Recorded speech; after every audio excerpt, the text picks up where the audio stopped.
Hello, this video is a tutorial on my method for making a performance hybrid whip. In this video I will be showing the methods and recipe I use for making a 5-foot performance hybrid. In it I show some techniques that I use that I haven't found any descriptions, tutorials, information on how to make them, such as the chain link knot pattern and a simple false English eye that works well for interchangeability. These are methods that I don't see or haven't seen any information on, so hopefully this video will be able to be informative for anybody who wants to learn these methods. So without further ado, into the tutorial. So for this project, I will be starting out with a, this is 1/2-inch CPVC tubing, and this project is a 5-foot or pair of 5-foot performance hybrids. My standard is 16 inches, so that is what I am going to cut this bit of tubing here to. So 16-inch mark, just marking that with my thumb.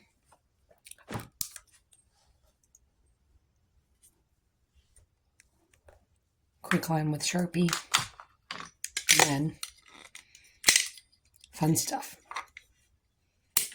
And I'm just going to cut that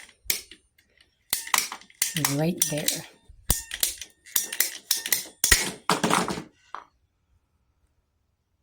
Okay, so this is the rod we will be using to make our handle out of, with a 1/2-inch CPVC coupler. And I will meet you back in the shed. So now in the wondrous workspace called the shed, I have my handle here. So the goal of this part is to take a bit of sandpaper. This is 400 grit, and to sand this down with the sandpaper just to rough it up a little. And you'll know the general standard is until this yellow line here is sanded off. So I will rejoin once I have finished sanding this. Same goes with the coupler until like the barcode and this lettering up here has been sanded off. So yeah, I'll join back shortly. And I should add, it is good if you have goggles, some sort of mask or respirator, because this is plastic dust, probably cancerous. It doesn't smell good. You don't want to be breathing it in. So ideally use safety. So I have now finished my sanding on the handle. I've gotten it good and smooth. So putting on gloves here for the next step because I do not want this stuff getting on me. So in order to make sure this coupler doesn't come off for when it's getting used, I am using cement, PVC, CPVC, all-purpose cement. Used to use epoxy, but use this now. And since this is a 1-part solution, just the cement. Let's move the camera in just a little bit so you can see here.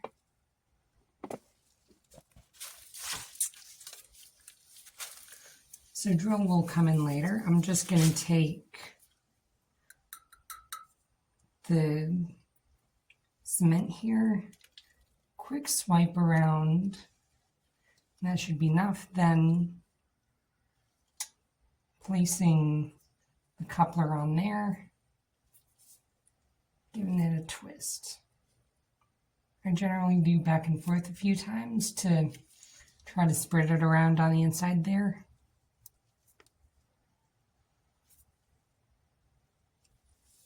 And then I will probably come back and knock down that little bit there. Okay, so I am back and it looks like the glue has shrunken down and settled okay, that it shouldn't need to be cleaned up.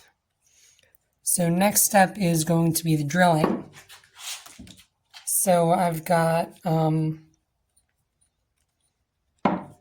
I don't remember the size of this. It's just a hair under 1/4 inch. 1/4 inch I think does probably work a bit better for the drill bit diameter.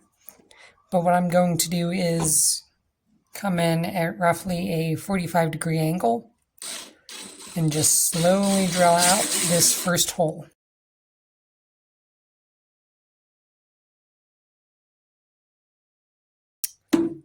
So that hole is now through.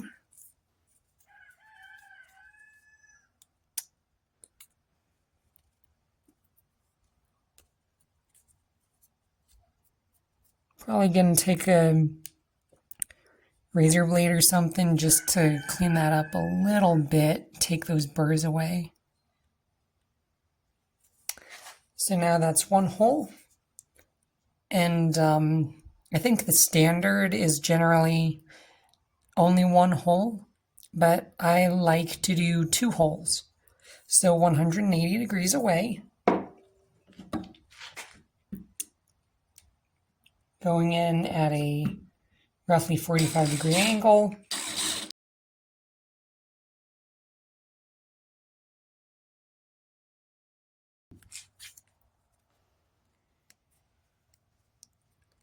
So then that is our second hole. And then the last thing I like to do is just to open up these holes just a little bit more by putting in the drill. And then I'm going to angle it like so and push through to the other hole.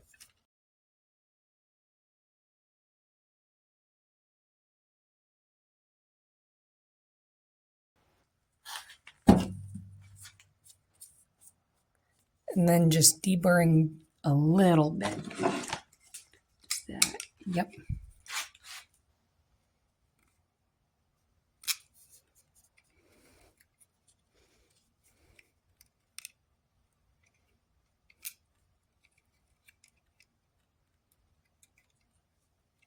Okay. That looks good to me.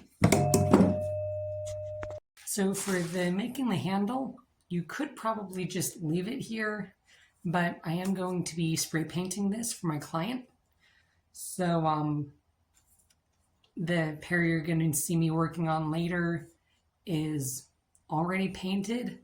I'm just redoing this bit for demonstration, which is why it's only one handle. And in this bit, you're going to see me spray paint this handle brown. In the other shots, it's going to be 2 gold handles. So I'm just having to shoot this bit separately since I already got the handles done. But everything you see here is still going to apply to the other handles I made. You're just going to make 2. So now for the spray painting, I generally do 5 total coats, 3 with spray paint and 2 with a clear coat.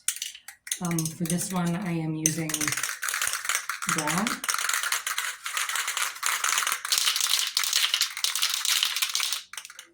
And just from a bit of a distance, so you don't get too much, just gonna spray a light coat over this.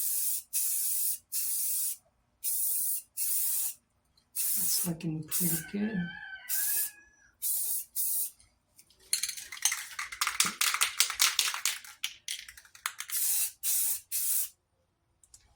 and then quick shot up both the holes, and then around inside of the cup.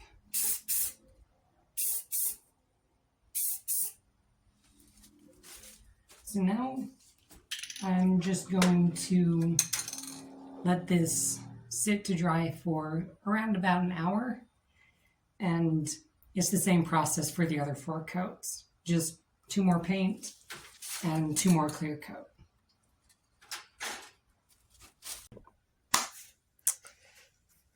So now time to start work on our thongs. So I've got my recipe right here, and time to start cutting the strands. So first off will be the core. So that is 2 4-foot strands. Yeah. Here's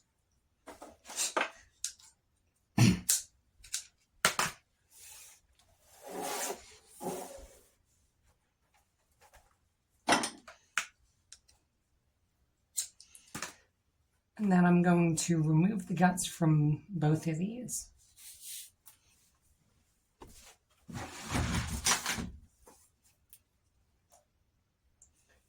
From there, going to measure 3 feet right there, and then pinch. So now it's time to bind these 2 together. I'm going to use some artificial sinew and just bind for a couple inches. So how I do this is I just lay those 2 strands together. I tend to hold the sinew between my legs just because it's convenient and it keeps it from unrolling. But just wrap that for a couple of inches. Just put some tension on it there.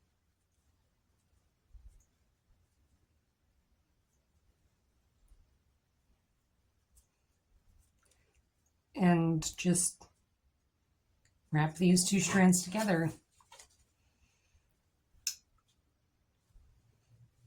So for this step, it is important to get them bound pretty tight, because we don't want these strands slipping out, since this is going to be what we tie the thong onto the handles with. So we want this pretty tightly bound, good and secure. So yeah, then there's 2 inches. Going to double back.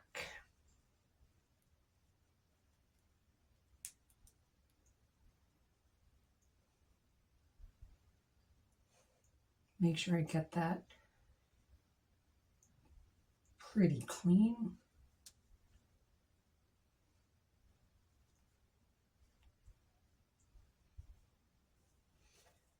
And now I'm going to cut with 6 to 8 inches to spare. And then this is a trick I learned from Nick Schrader, where put a loop up in here and bind around the loop. I tend to bind pretty far because I don't want this coming undone. Like your standard would be, 3 to 5 wraps around. I just tend to wrap until the length of this roughly matches the amount of extra binding I've got. So once that's bound, I put tail through the loop and then pull these strands, pull the loop, and then that's just going to suck the tail end right in underneath the extra binding. So that is the start to our core. And then from there, measuring from this edge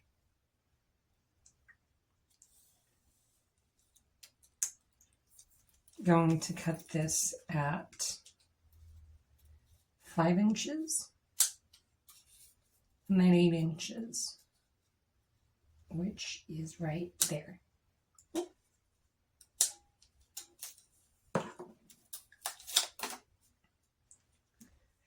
So that is the start to our core, and I'm just going to make the second one really quick here.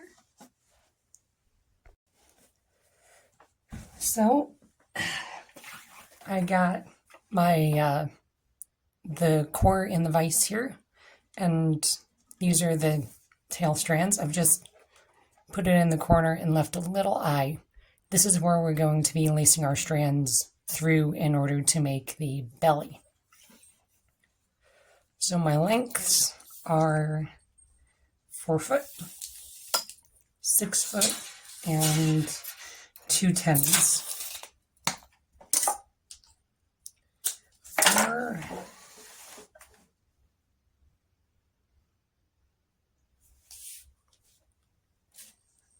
and when I feed this through the eye, I just move along until I find the other end, place the 2 ends together, and just pull that through until the center cinches up right there on the tail of the core. So that's 4, 3, double,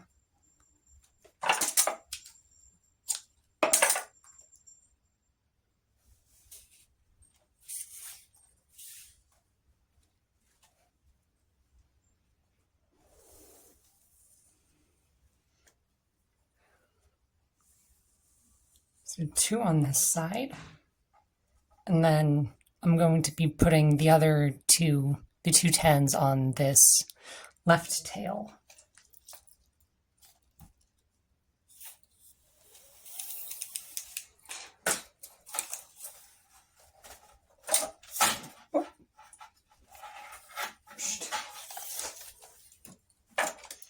Hold on there.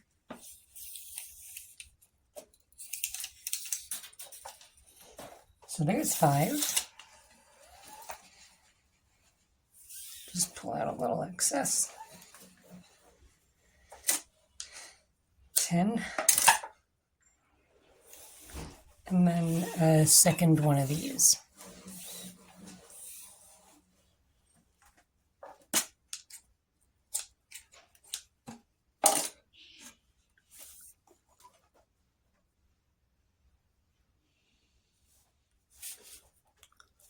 Pull out the core strands.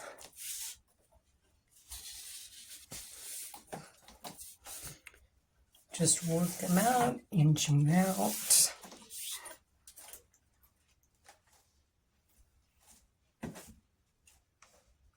And then feed both these through the left leg. And pull them through. So now that is the middles marked on all 4 of these strands. So from here, it's just the standard 8-plat herringbone start. You can watch the stock whip tutorial on Nick Schrader's channel if you need a reference, but just really quickly, herringbone start like this. Take the strand here in the back, over 2, strand here, the upper left strand here, under 1, over 2, last strand in the back right, pull that through under 1, over 2, and then last strand in the back, under 2, over 2. And that is our 8-plat herringbone start in the 550 cord. So now this will cinch up and even out as we go along. So top left, top right, just under 2/2, all the way down until we get to the 5-inch mark.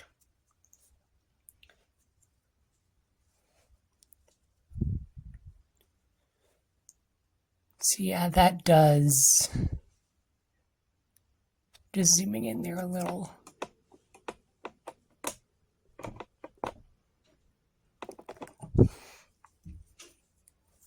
Just, you can see there the cord just cinching up there.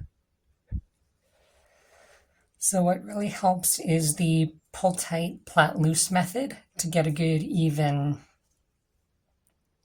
So just, I generally, instead of pulling tight on this side, I pull it around the back and pull tight before putting it in its final place. So pull tight, plait loose. Pull tight, plait loose. And I'm just laying it over the other strands. It's not tight, it's not tensioned, except for up here.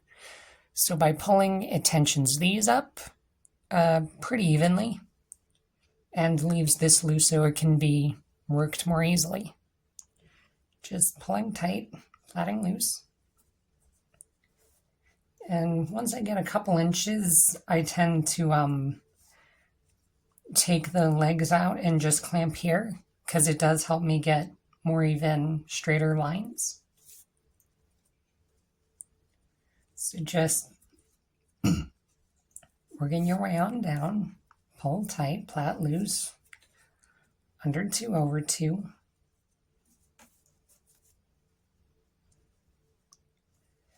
Until we reach the 5-inch mark.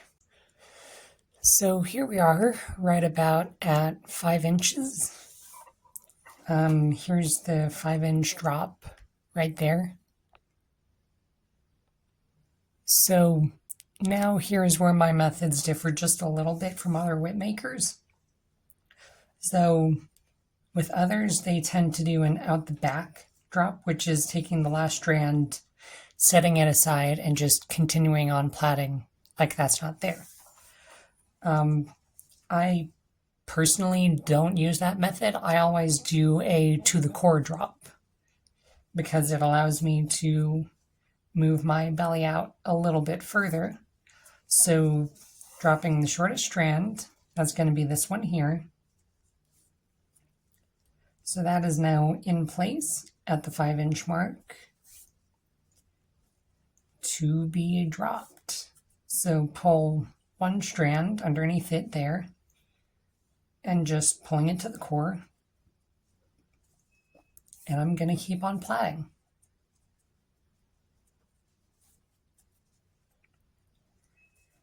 Right over that. So there's the strand we just dropped. And I'm going to plait until I'm right past it in both these strands underneath this one and this one. We're now past it. So now I'm going to take the strand we dropped and give it a little tug until it matches the tension of the rest. So from there, I now have my strand dropped, and I am going to cut it to its drop length at 11 inches.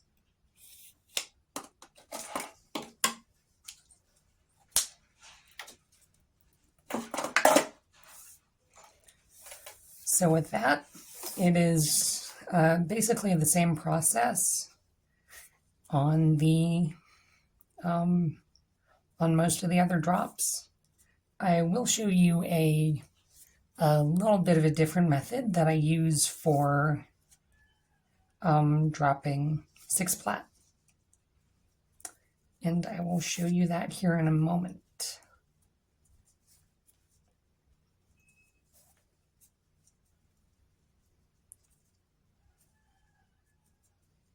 Ugh. Butterfingers today don't want to work with me.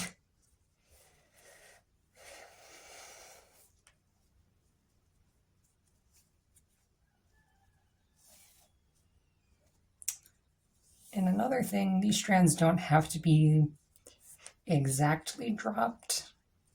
If it's within a good range. So that's the one I need to drop. Just gonna pull a couple more strands. Slot 1, slot 2, drop, pull strands beneath it to just lock it in.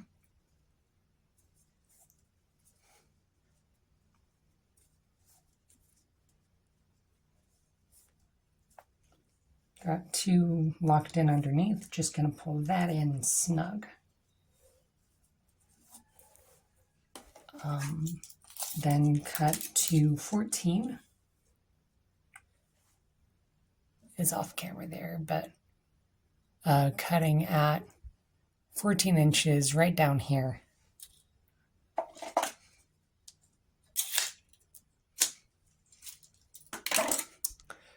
So now I've gotten to 6 plat,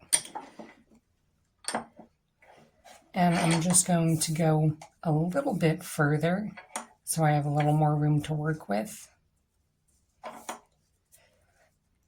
And this is going to be another trick I learned from Nick Schroeder's channel on his collaboration with John Melmont of Eagle Whips.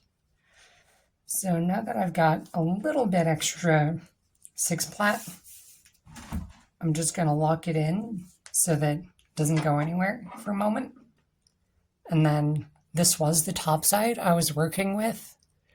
I'm just going to flip it over 180 degrees to the back side, lock it in, and now this is the bottom side. I'm going to just undo this a little bit. So this is what I know is the inverse plat method. So it had been, after we dropped down to 6, under 1, or it had been under 2 over 1.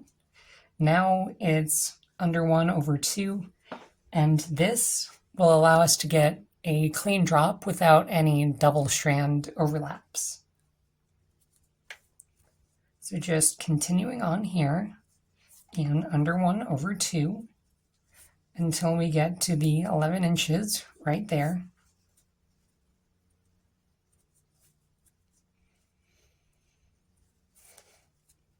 And then same as before. So first drop I did right left, then I do left right because that helps keep a straight line in the plaiting. So position 1, 1, 2, drop. So it keeps going on like this, and this strand I just dropped is cut at 17. The drop that's here, the next shorter strand, gets dropped here at 14, gets cut at 20. So I will see you back then. So here we are now, right at 20. Here's the end of the strand drop for 20. So I'm just going to go a little bit further until we get to about here at 23. So after I get to 23, I'm gonna plait about another inch just to make sure I have that I have the strands fairly even for when I am finishing this. So plait on to 23 inches.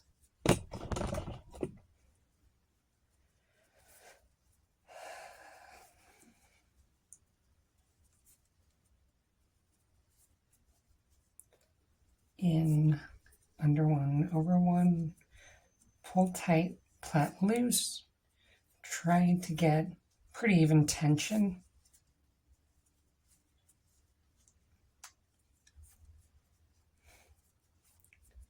So I'm going to stop plaiting right around 24 inches. Just have a little extra here. That looks about right. Just gonna lock it off there for a moment. And to measure, forgot to mention that earlier. To measure, I'm measuring right here at the start. For all of my measurements, it's based off of that. For the overlay, it's going to get moved up to about here once we put all the strands on and start plaiting. So, putting that there in the clamp. Then measuring down to 23 inches, which is right here. So, looks like I got about 2 inches extra. I'll get that in a minute. So, taking a little bit of electrical tape, binding just above where I was pinching, just above the 23-inch mark.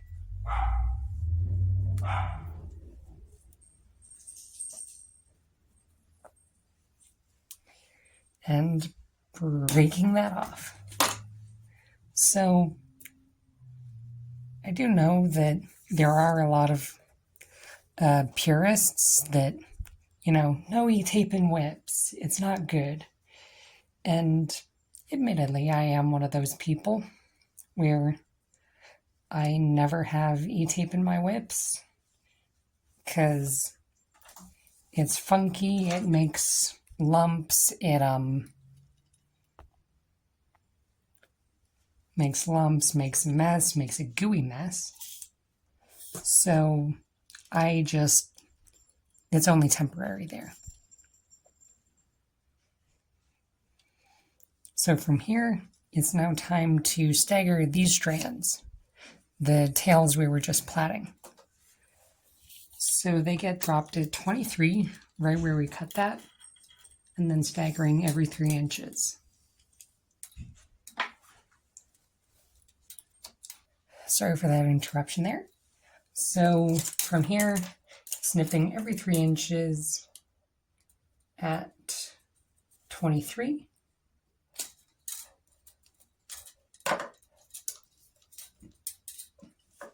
Just going to set that aside. 23, 26, 29, and just pull that down here at 32.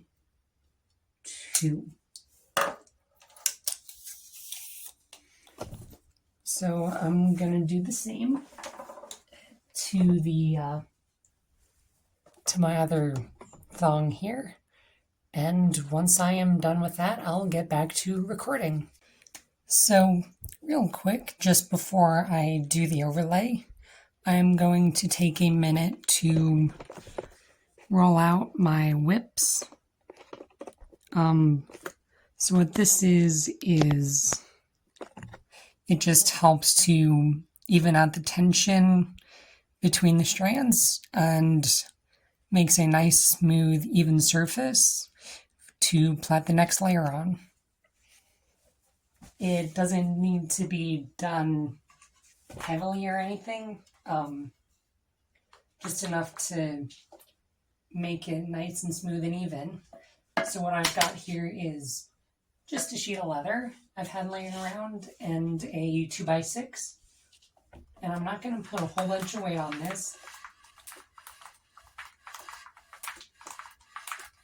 Just mostly the weight of the board here, because it doesn't need much for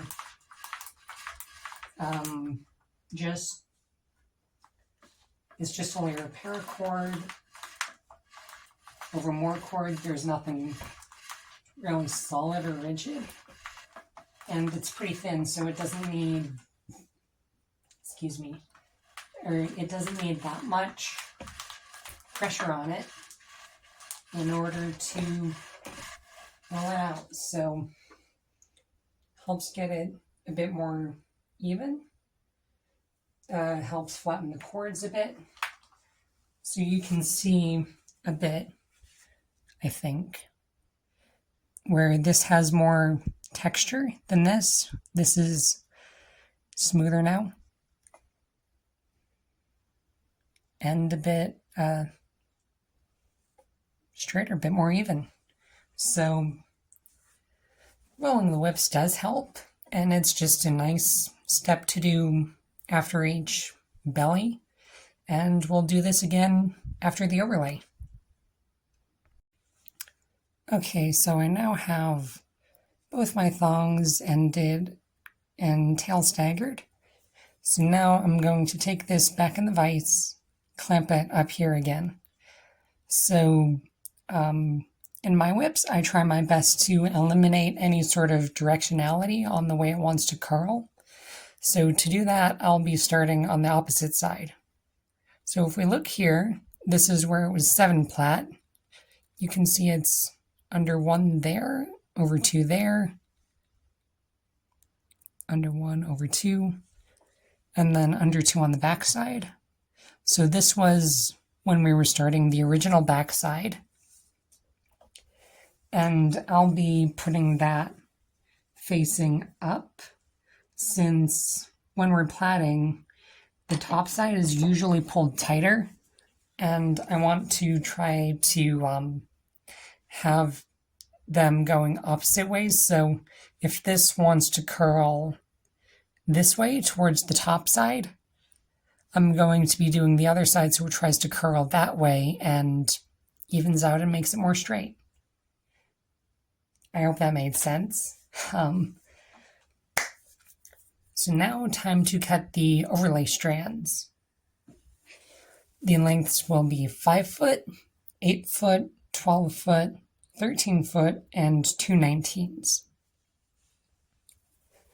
As per my customer's request, I will be doing black and gold. Just gotta find, here it is. So I've got my black spool set up here, hanging on the bench. Gonna do similar with the gold here. Just, I got a steel rod here, feeding that in. And now just gonna set that on my feet to let it spin freely. So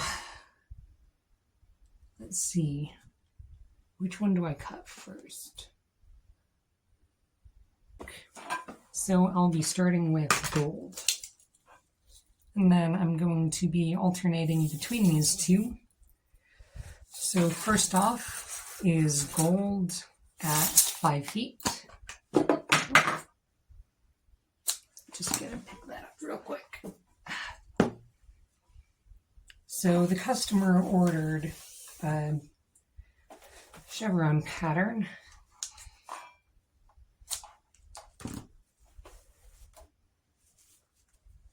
So there's 5 foot.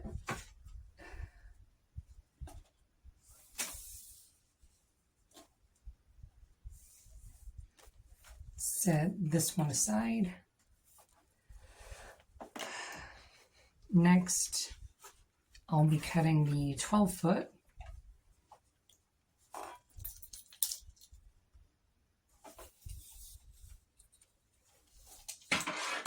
Three, 6,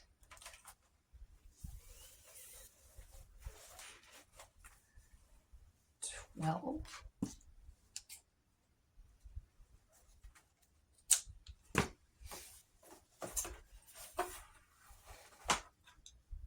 And another.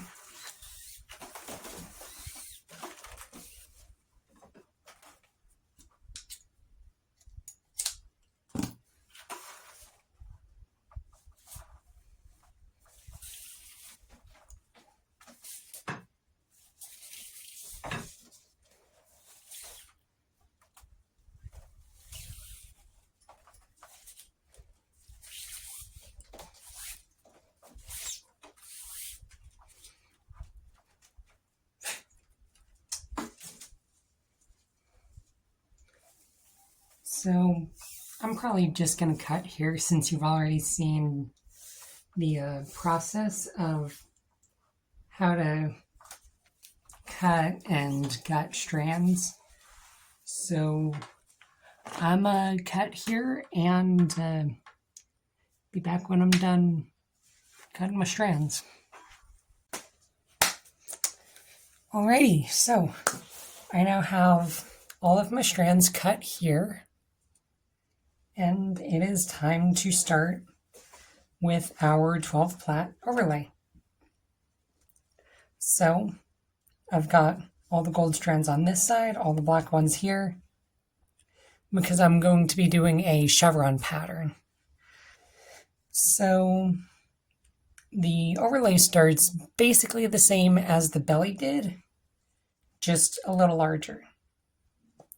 So taking the strands from the back here, top right, going over 3, top left, under 1, over 3, top right in the back, under 1 over 3 again, and basically just the same. Top left in the back, under 2 over 3, under 2 over 3, under 3 over 3. And now we have our herringbone start. So this will end up as chevrons on the sides instead of right down the middle. That's just how this format of start works out. So now, time to continue on in our 12 plait herringbone until we reach 11 inches, at which point it will be time for our first drop. So right about down here. And I will meet you back then. All right, so I am just a little bit past the 11-inch mark. Just to double check. So yeah, just a little bit, like 1/4 of an inch. Yeah. It might get stuck in the vise. Okay, so our shortest strand is the bottommost one here. So just as I did on the belly, I'm going to plait just a little bit extra past before taking this strand, pulling it over into the core, and then keep plaiting over it. So here, in order to maintain the chevrons, I'm going to have to do 2 strand drops pretty close together. So here's the first one at 11.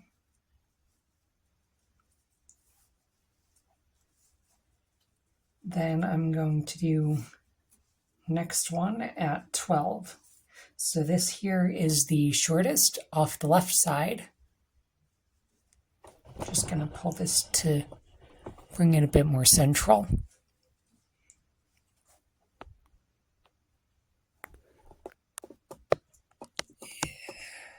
There we go. So this one, bottommost on the left side, is going to be the next one we drop. So I'm going to pull that into the core right now, next to our 11-inch drop, and this is right around 12 inches. And just keep plaiting a little extra.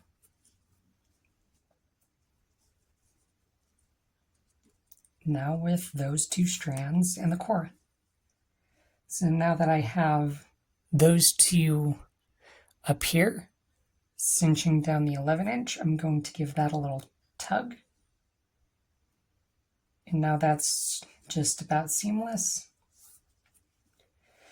Continue on plaiting for a couple more pulls.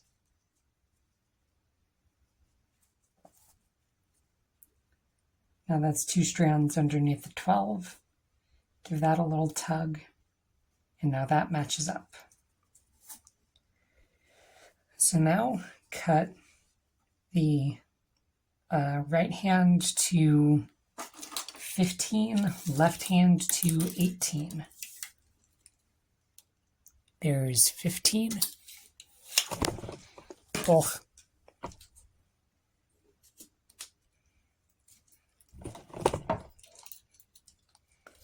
And then down to 18. All the way down here.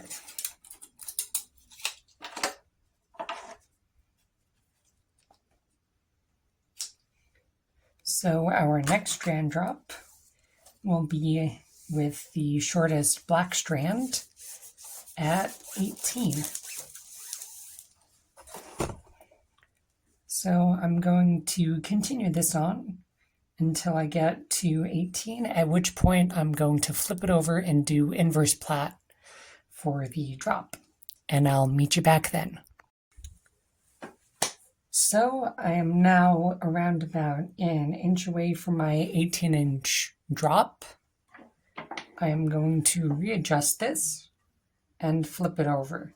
So we had been doing under 3/2 plaiting sequence for the 10 plait. Now about an inch away, I'm going to flip it over and do the inverse plait. So take out that slip knot and just undo a little.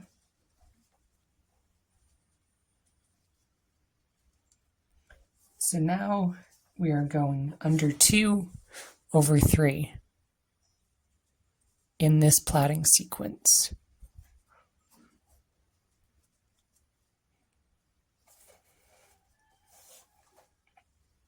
Until we get to 18 inches. So up here, or up around about here, you may have noticed I dropped initially off the right side. So as I said earlier, I do alternating which side I drop first.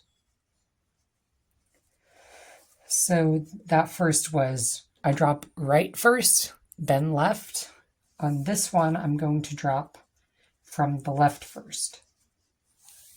So shortest strand. Okay, it's pretty well in place.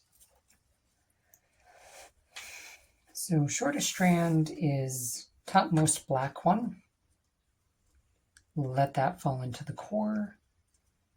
Now I am under 2/2 on the left and under 2/3 on the right. So by doing the inverse plait, flipping it over and doing the opposite, it helps to make a nice clean drop without a double overlap on the side.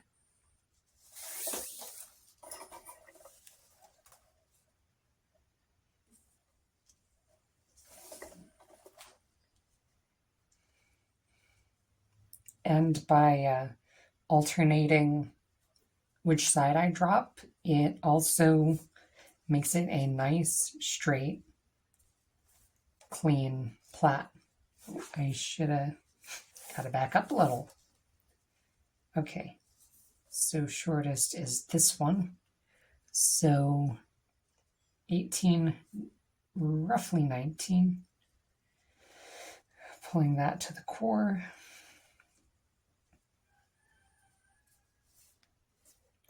So yeah, by alternating which side I drop first, helps create a straight plaiting line, because an imbalanced plait, one side is a little bit longer than the other and it will twist. So if you're always dropping from even number on the right side, dropping from odd on the left, it will twist all of your plaiting. But if you alternate dropping right, left, left, right, that does, the twist starts one way and then it pulls it back straight. So just a little tip for straight plaiting.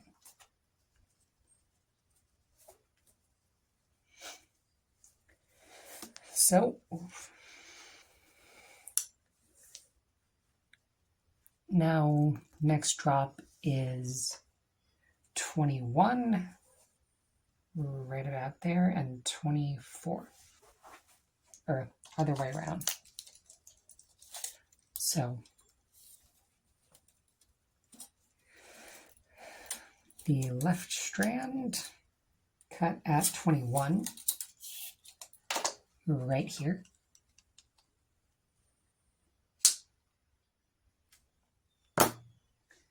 Then at 24 on the right strand.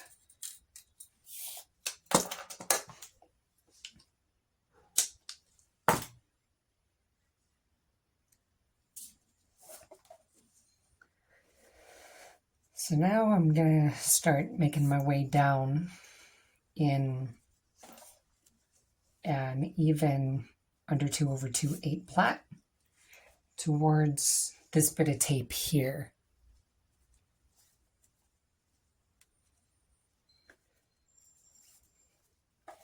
Which is going to be temporary. Just going to get that ready there.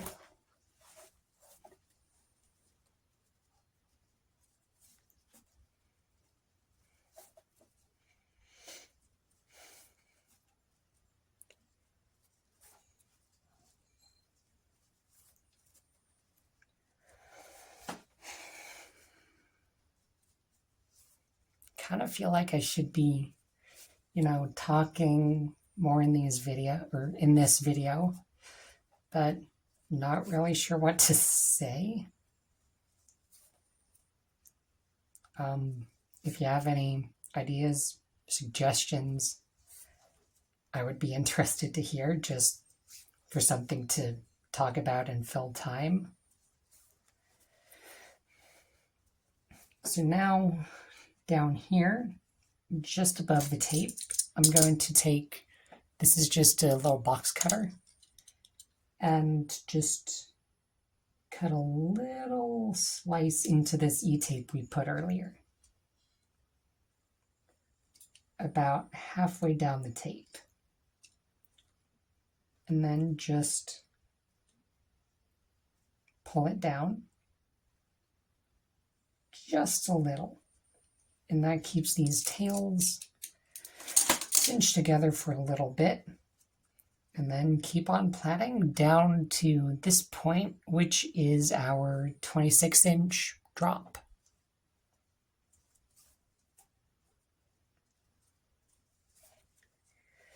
Just plaiting forward until we get to the end of the belly's plaiting. And once the belly, the plaited portion of the belly, is fully covered, I will just slip off the bit of tape here because it won't really be needed. And then, just as in the core, I will be plaiting over loose core strands. So just going to slide that down a little bit further so I can finish covering the plaiting. Like once I get to the 24-inch drop, I'll know it's all covered.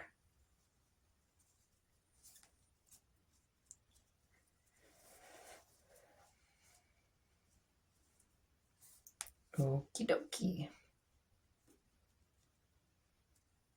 Now I'm just going to slide off that tape and continue plaiting up until the 26-inch point.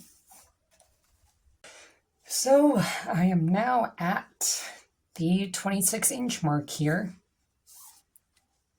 And sadly, I'm gonna have to break the chevron pattern.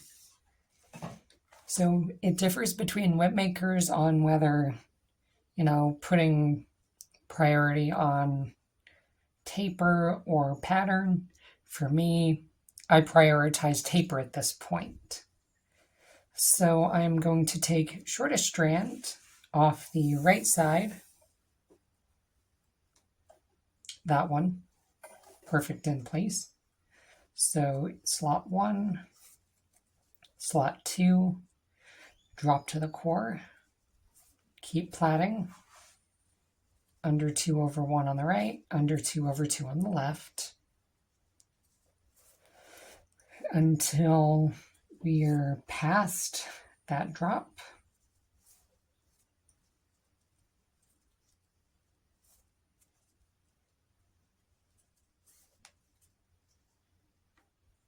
And now I'm just going to cinch it in just a little bit.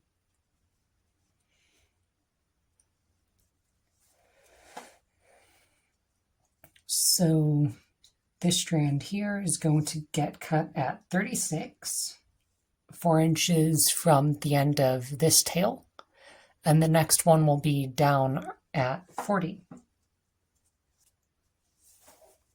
Coming up on the next one here. Yeah, I didn't talk about this, but it is important to pull your the reverse of your plait out, because otherwise it does make a massive knot. So yeah, that is bottommost there. A few more pulls to get it into proper position.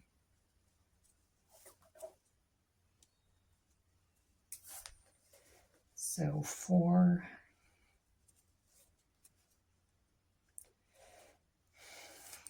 1, 1, 2, drop.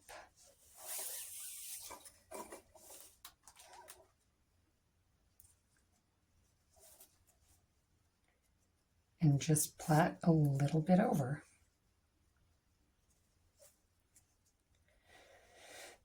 Just lock it in place.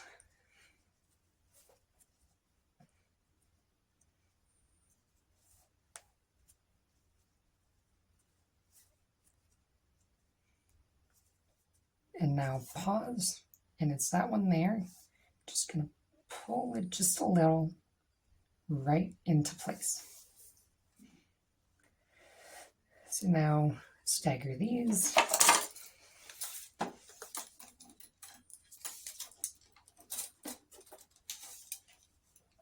To 36 and 40.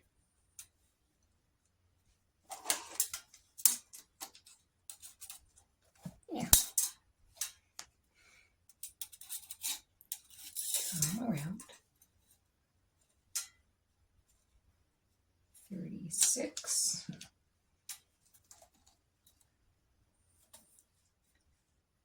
40 there. So our next drop will be at the 36-inch mark. This one here.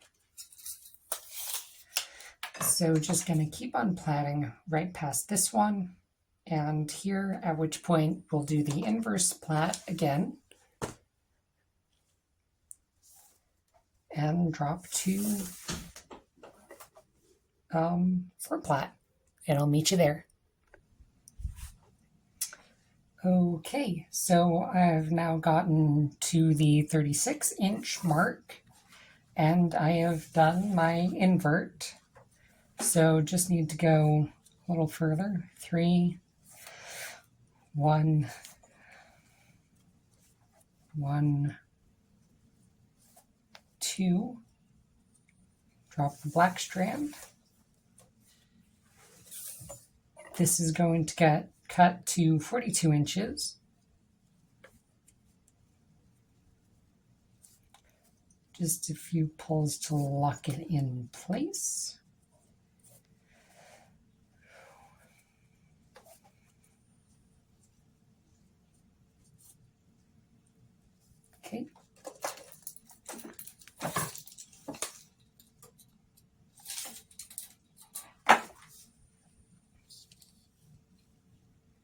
44 down here.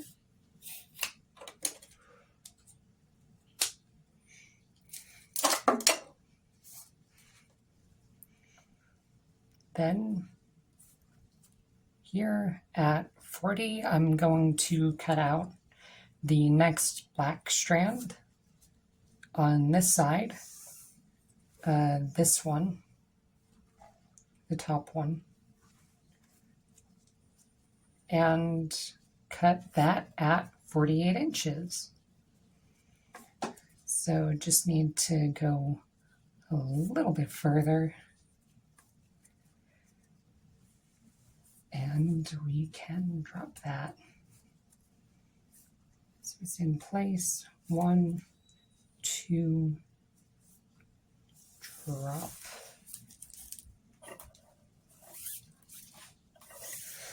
Clean up those strands. Keep Latin on.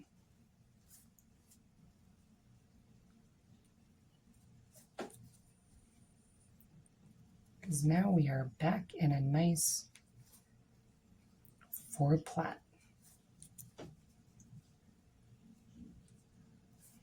That's enough to lock it down.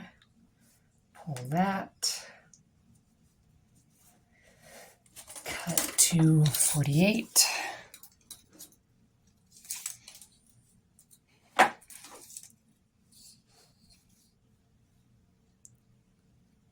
Kind of off screen a bit. Okay. So now I will meet you when we get to the end of the 48. Okie dokie. So here is the end of the 48. And I'm just going to plait a little bit further. Only about an inch.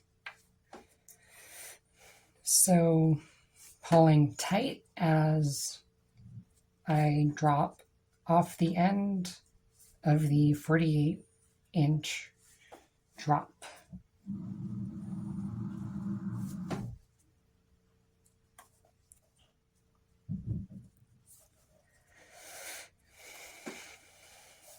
And I'm only going to go about an inch to 49. I'm going to plait a little bit further so I can work it back.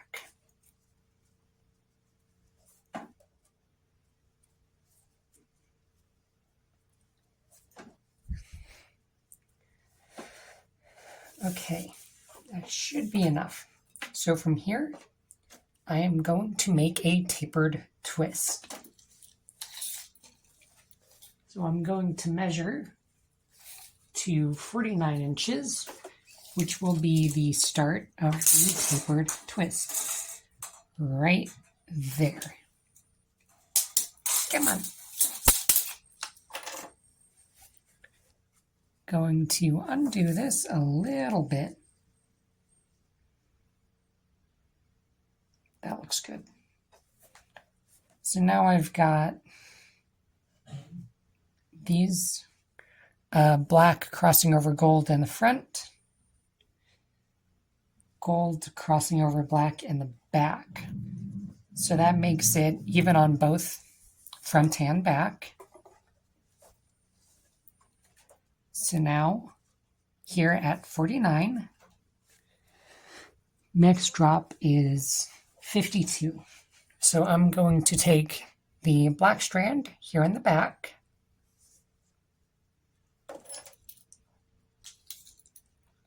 and since it's 42 or 52 from 49, I know that that's going to be 3 inches. So just pinching there at 3 inches and going to snip that at an angle. Just pinch that for a second. So this is kind of awkward, takes some funky handwork to hold it all in place. So there is my tapered cut. Just going to melt the end of that and roll it really quick. So, or how long is that? Can I make it Nope. Okay then. So I'm going to start by feeding the lacing needle into this black strand. Oh, come undone a little. Okay, black, gold. Okay. Just push it through up to there and bunch up the cord on top of the needle. So now end of the needle's poking out. I can take this black one that I cut and tapered, put it into the end of the needle, and just screw it onto the tip there.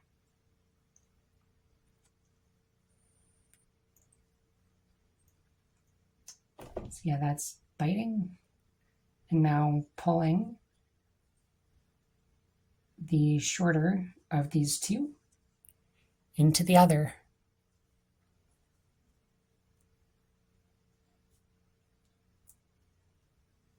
That's got a little bit of slack, so just gonna have to inchworm this point along just a bit and suck that in. Okay, so that's that side. Yeah, I can probably cinch it up just a touch more.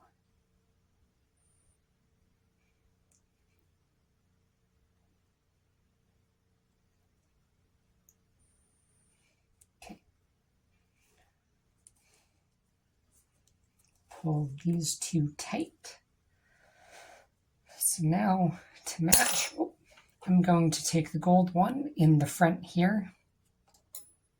So again, measuring from my 49 inch as a reference. Next drop is 56, which will be 7 inches.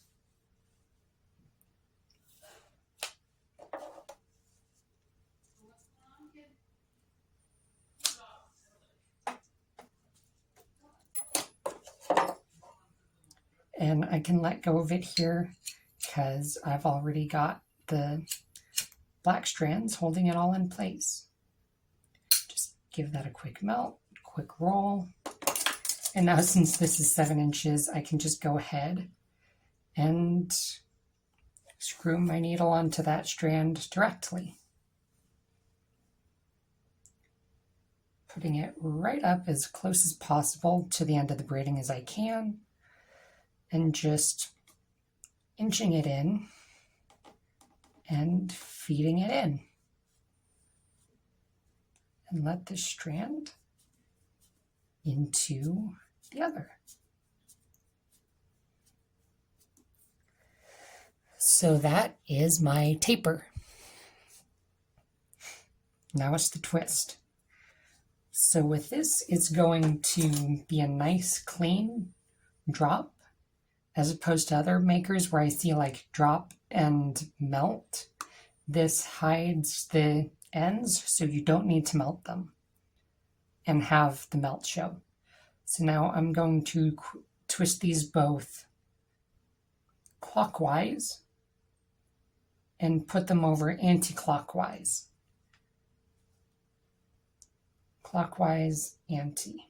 Clockwise, anti. So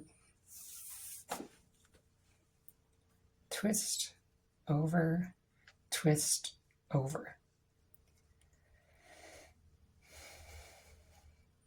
And just working this on down, like so.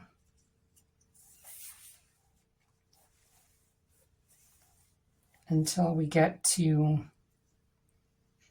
a 2-strand twist with no core, right around here at 60 inches. And I will be back to show you after that. So now I have my tapered twist just about done here. So this next process is going to be something similar or something that I hacked out from looking at a few of the older whips made by Kat Fimple of Sin City Kitty Designs. So here I'm going to pinch at 60 inches, 5 feet, and undo my twist just a little until I get to the 5 foot mark. So then I'm going to take the gold strand, cut a taper in the end and melt it. Where did I put the lighter?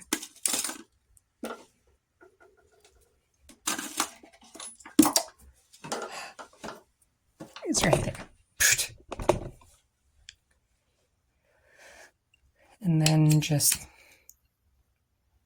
singe that a little, melt it, give it a roll.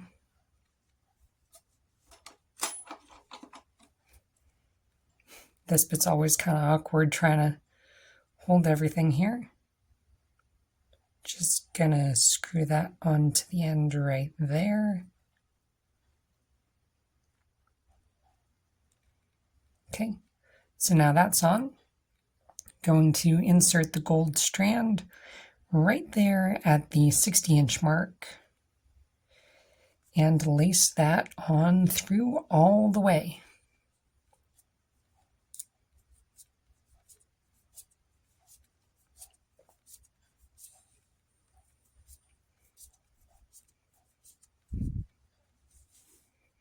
All the way to the end.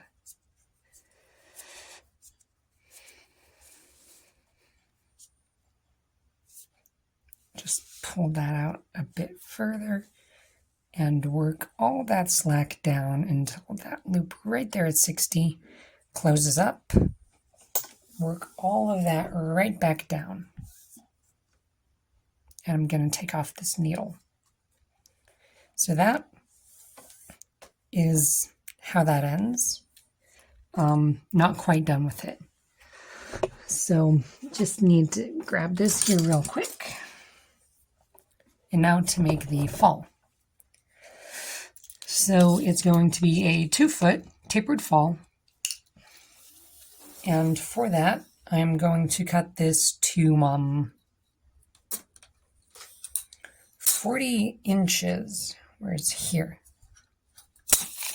So 40 inches, cut, and remove the core strands. Snip a taper. And so my old way used to be find the 1/3 mark, but then I realized that lacing one cord inside the other makes it swell a little bit. So I do it a little differently now. I'm going to take the needle, just screw that on. So then for a 2-foot tapered fall, I'm going to measure from the end, the tip, down by 1 foot. So right there, I generally do 31 centimeters just for a little bit of slack and for the eye. So then taking right at 31, right there, 31 centimeters, 12 inches, and then feeding this strand into itself to make our fall. And this will be 1 foot tapered section inside itself. So now while I have a big loop here, I'm just going to put this over the tapered twist we have here.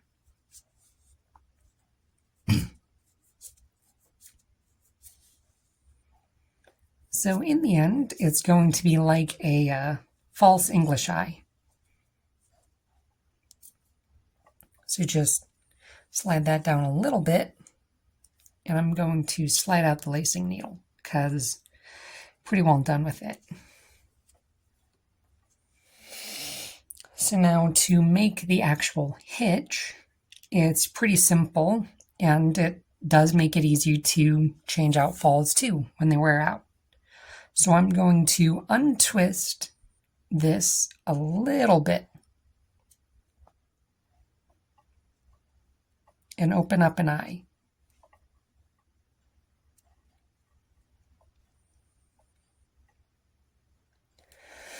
Now take the fall, lace up bottom to top,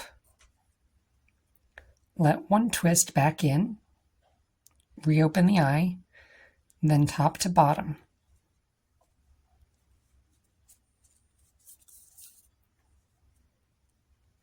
And now move that right up against the edge there at 60 inches. Let there be a little bit of slack as it retwists. And just cinch these up so that you keep up against the edge, one twist, and then the eye. So just pull the fall itself taut.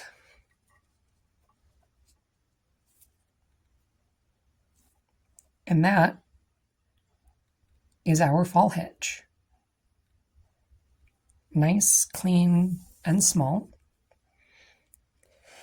So now I'm going to take the end of the thong, not the fall, the strand we laced the gold through, and I generally do about a finger's length to an inch, just about a finger's length from the hitch. I'm going to snip that right there.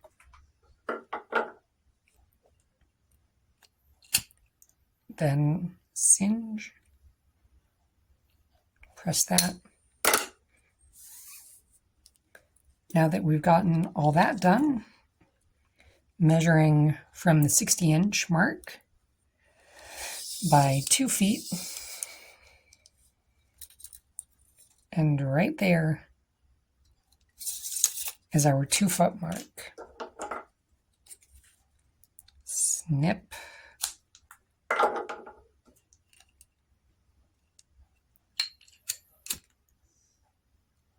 Mount the end right there. And that is our thong fully completed. Good morning. I am now going to get started on the handle. So we finished our thongs last night, and now I will get started here. So, yeah, I've already painted, cut, and just done up these handles. So now is the plaiting. Let's see, I need a Sharpie.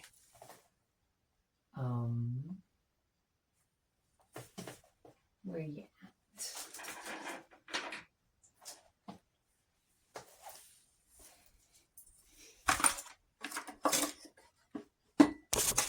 And this will do.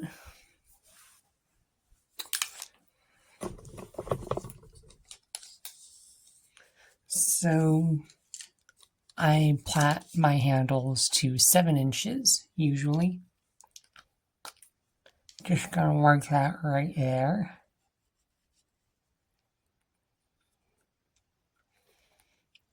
At 7 inches.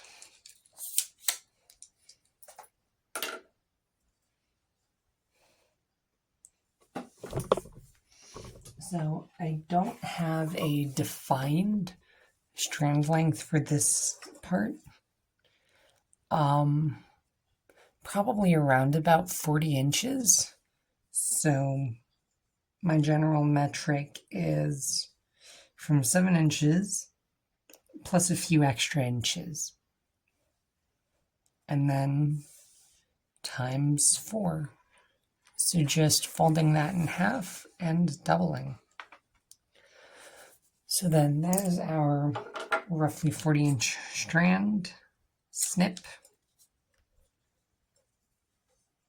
going to set that aside for a second. And then cut 8 strands to the same length.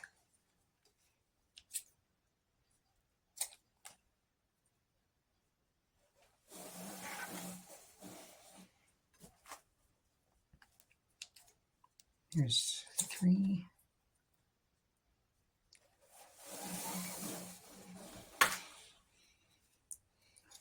4.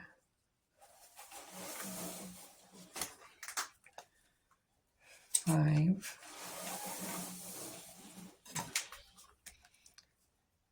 6.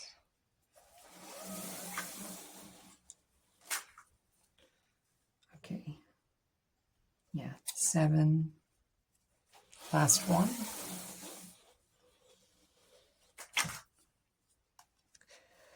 8. And now remove the cords from all of these.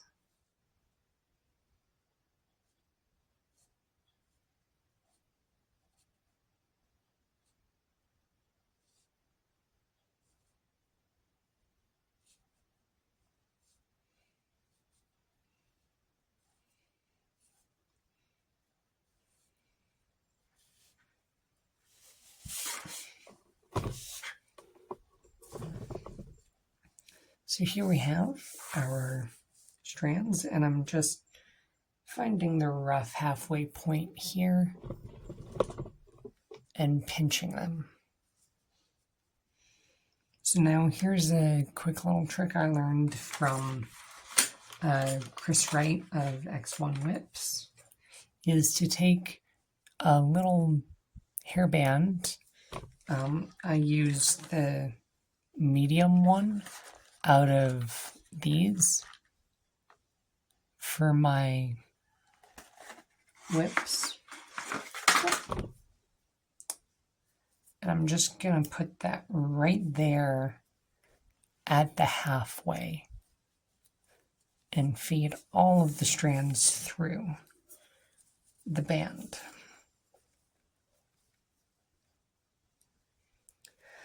Now, with that on, just going to open up the hairband a little here and slide that onto my whip, onto the handle. And this helps make a nice, clean, square start variant.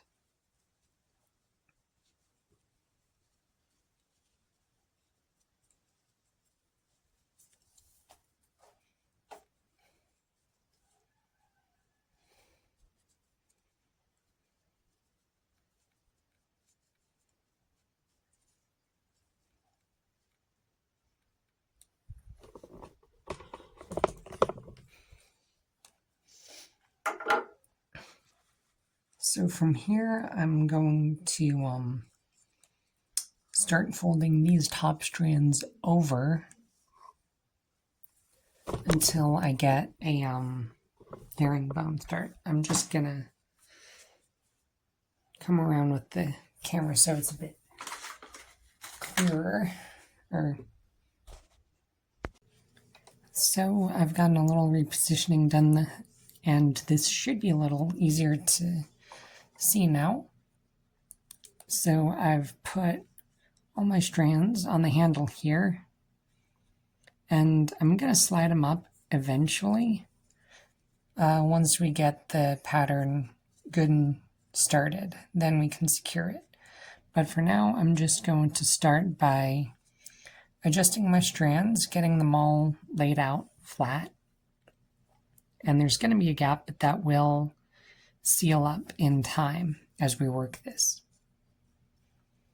So I'm going to take top 4 strands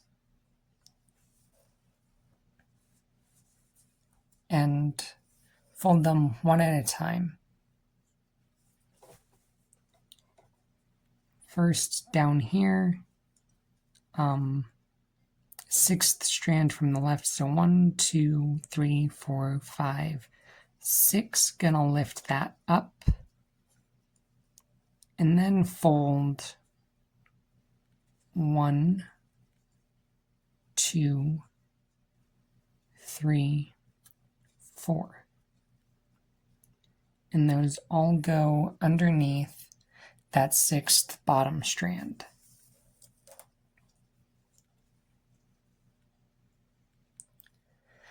Now these last 2 bottom strands, I'm going to pull them under 1 over 3, like so, and then under 1 over 2.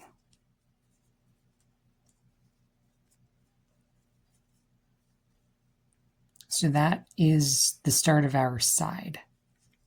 So I've got these last 4 top strands. I'm going to fold these as well. And 4. Just going to hold them there with my finger for a second. Okay.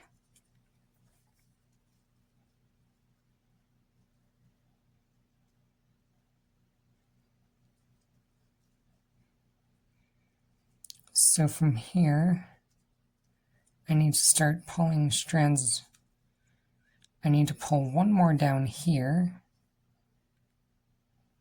And that's done. Okay. So that's 6th strand. So over 1, under 1,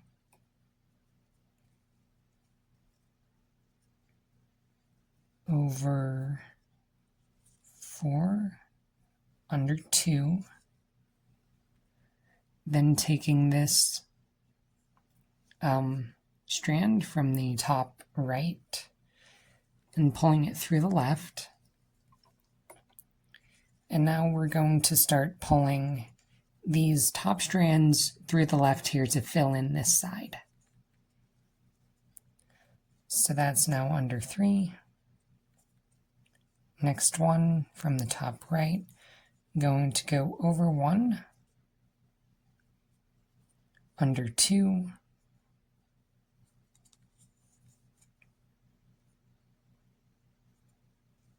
over 4, and under 1. Next from the top right, over 1, under 3, over 4. So now we have gappy, but this is our 16 plat herringbone with our proper strand pointing to the upper left. So just as in a normal herringbone, I'm now going to go to the right side, go under 4, over 4, take the top left strand here, pull it around, and now this last top right strand is going to go through the left side, under 4, over 4. So I know that this method is a bit of a mess, but once all of the strands get tightened, that just needs to be laid down like that. So once all the strands are in place, check to see that nothing is overlapping where it shouldn't. This looks good. And it is loose and gappy, but I'm just going to, one by one, individually tighten these strands slowly, because I don't want anything to pull through. Just slowly tightening up these strands.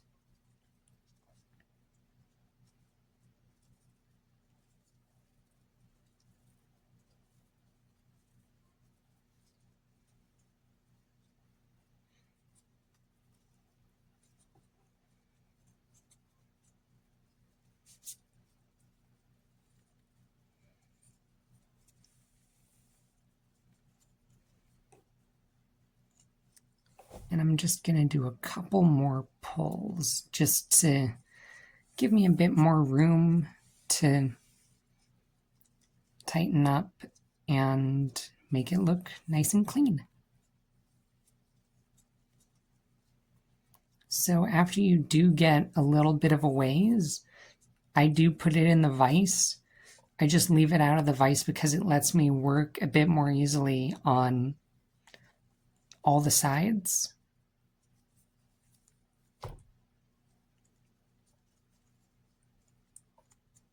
So just a couple more pulls.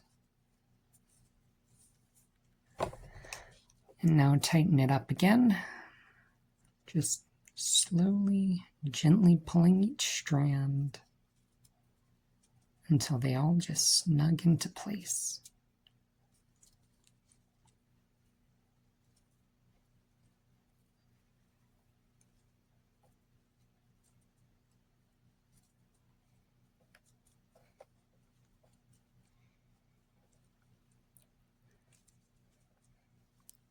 Just adjusting, manipulating it a little.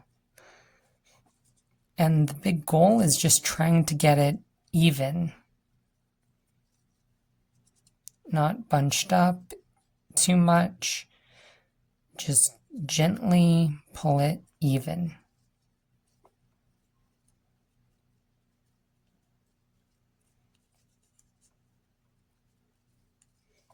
Okay.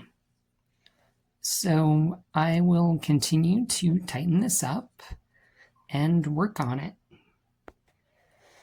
So I now have my work here in the vise. I'm going to slide it up just a little bit past the 7-inch mark here, up to around 8 or 9. Just gently sliding it up a little bit past. This will make it easier when we get to the end. So I'm just going to continue plaiting on in 16 plait, and I just have it held with the very end here as I plait, but as soon as I get enough plaiting then it's not going to damage the handle, I'm going to put it in the vise right about there.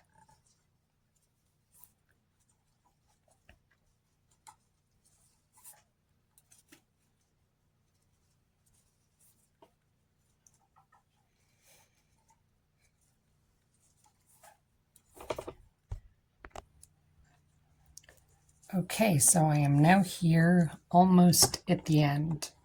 So I've gotten my handle pinched right up here. This is the 8-inch mark. And down here is the end of the handle. So I'm just going to continue plaiting on a little bit. And it's about to start sliding off. Where, yeah, like that, where it doesn't want to stay on the handle as much. So just right there. So from here, I'm just gonna tie these together. Just to hold it. Just gently. Pull all the strands to their sides. And just tighten up all of these strands here.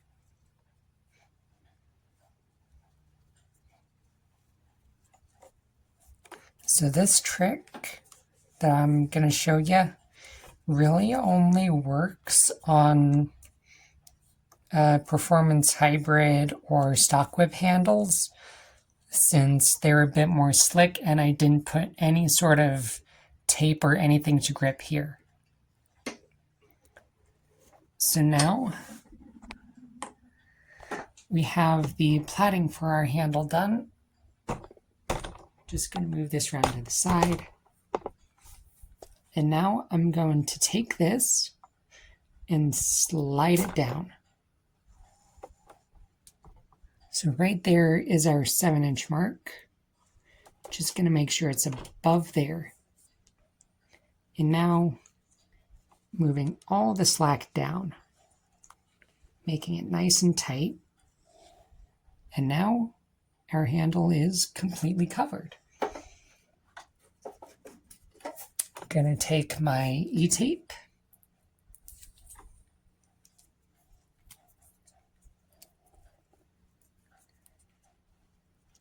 and just give it a wrap right there.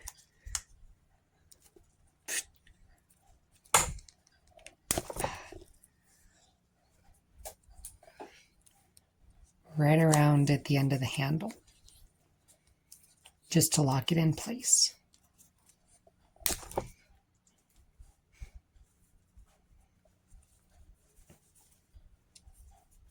So from here, it's just a little bit of arranging to make sure the strands are neat.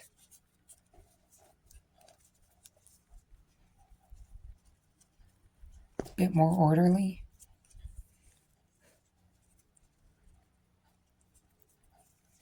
And from there, we can snip these and melt. Alrighty, so I got a couple things I'm about to do here. So first off, I have now snipped and melted the ends of that. I'm just going to take my scissors here. I'm using them since they're kind of dull and old and on their way out. You could use a razor. And I'm just going to put that there and just cut a little bit into the edge just to chamfer the inside.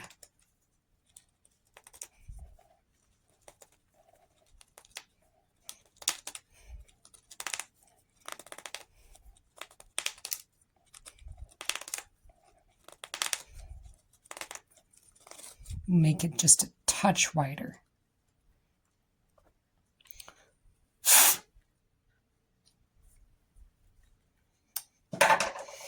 So now here is a little wooden furniture plug, and it's just going to sit right in there.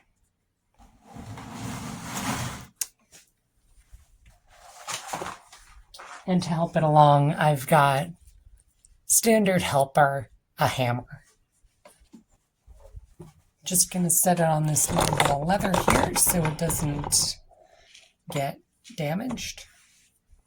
I'm just going to tap that in. Just a couple taps. Just until it is nice and flush.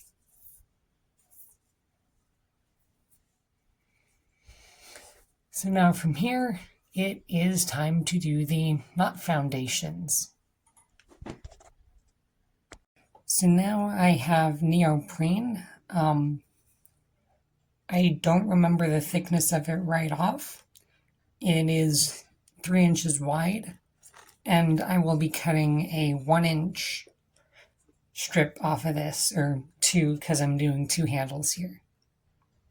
So just pressing that in, careful of the blade, and just pulling that through.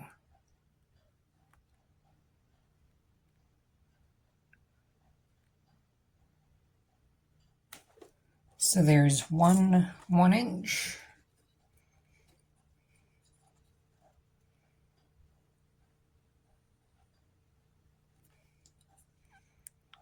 Just pressing that through.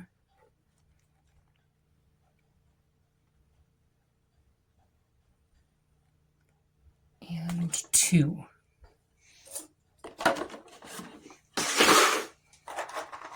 So from here, I'm going to take my handle and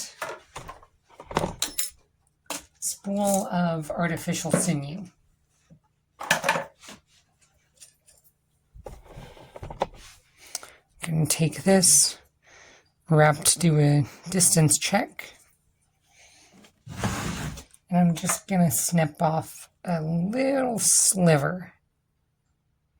Just a tiny bit.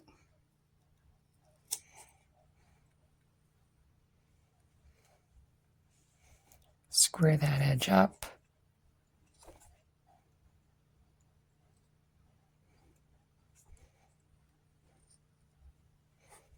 Yeah.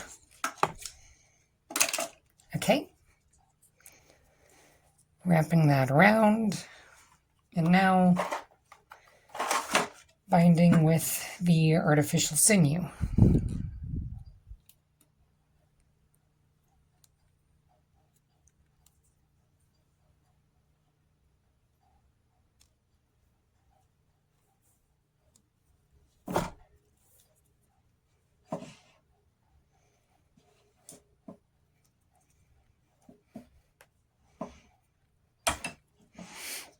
Doesn't have to be too serious of a bind right off here, because it is going to get staples in it.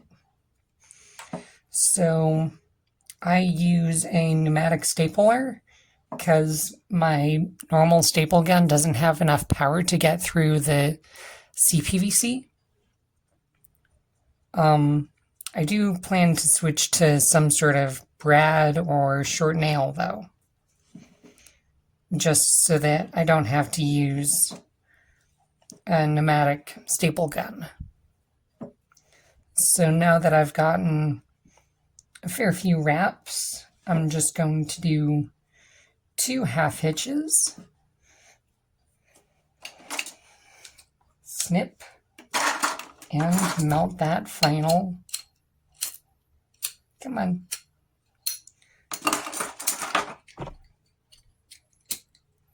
Melt that final little end there.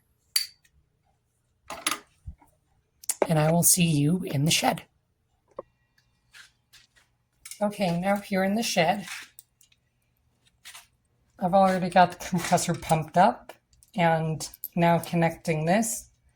I have it at 120 psi, nozzle connected, earplugs in, stapling in 3, 2, 1.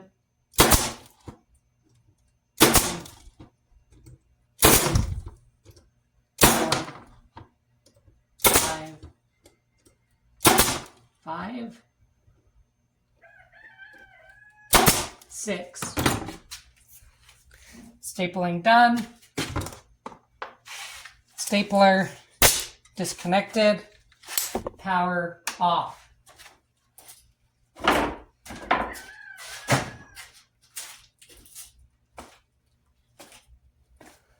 So with that done, I am now going to undo the air compressor and meet you back inside. Okay, so we are back inside now, and I have both my handles here done up. One last step before getting to the knot.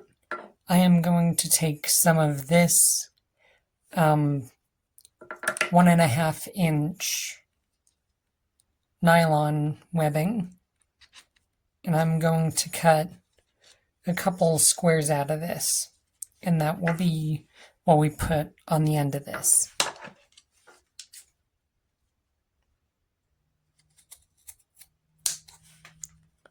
One and 2. And then just gonna give this a quick melt on the edge.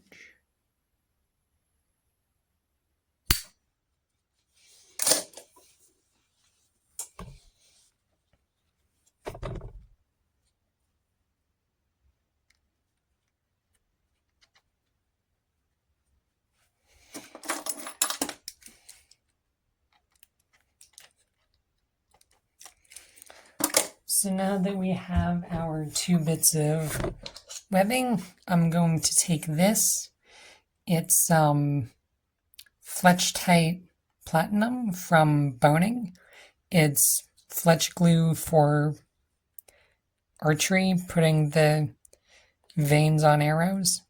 I find this works pretty well. So what I'm just going to do is run a little bit of coating over the top of this whole knot. Just enough to cover it.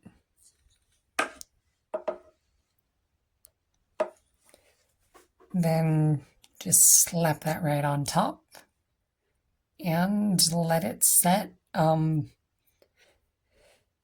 It's got like a 5-minute cure time. Like, it's safe to manipulate after 5 minutes. So I generally give it about an hour to be safe. So in the meantime, in that hour, you can work on your knots. And I will show you the knots that I have planned for this. Okie dokes, I am back. Had to take a hot minute to take care of some technical difficulties. But now I'm going to get started on the knot. So for this, I'm going to be using a little mandrel. It's roughly, I'd say, 1 to 1 1/4 inches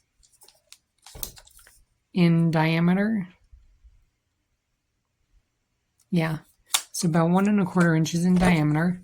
This is one of the spare spools that comes off the artificial sinew, and I will be tying my knot around this. So to start, this is going to be a chain link knot based off of a 7x6 Turk's head knot.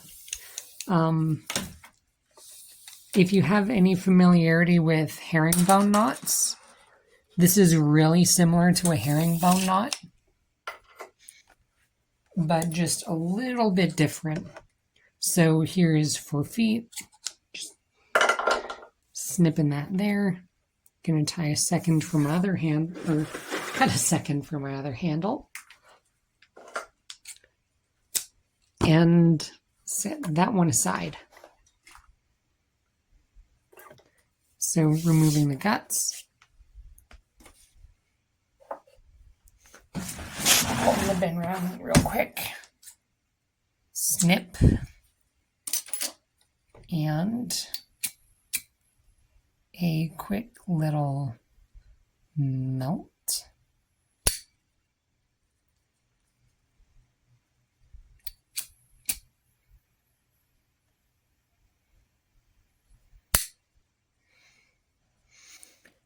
Just get a point there. Okay.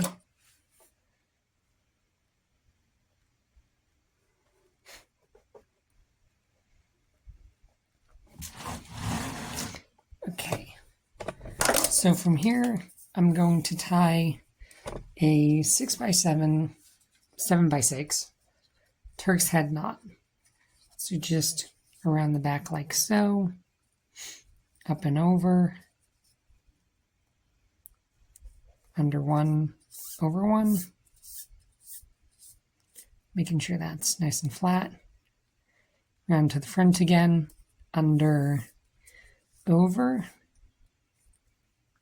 over, under, over.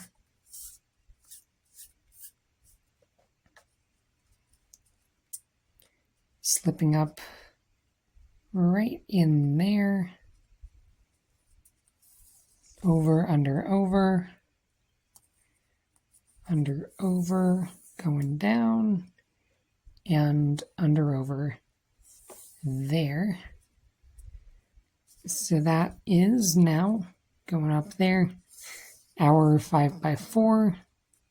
Now for the expansion, we've done the under, over, over, to the right, to the left of the same strand.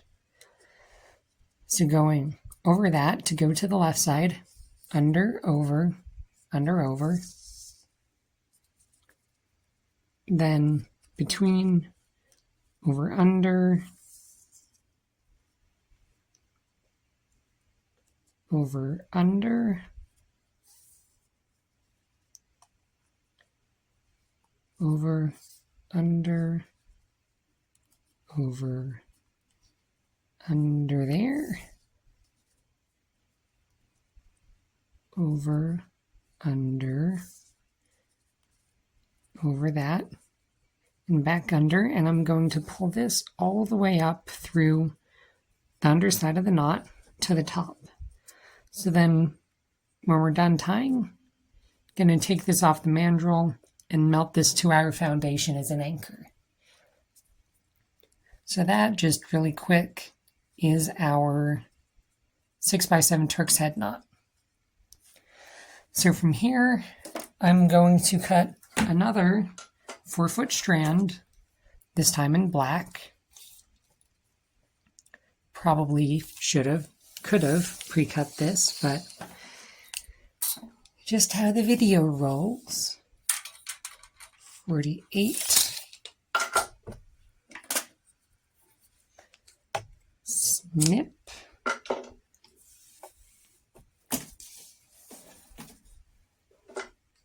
And a snip.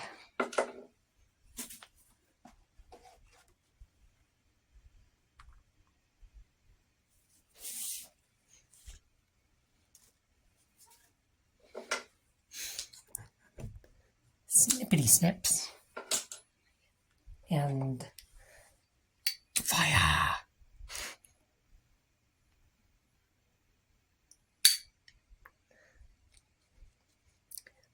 A little bit of sillies goes a long ways, I hope. Thread that right back on the needle. Come on. Please. I'm asking kindly. Thank you. Okay, so from there, back to our knot. So 1, 2, 3, 4 to the back side, going under that bite there,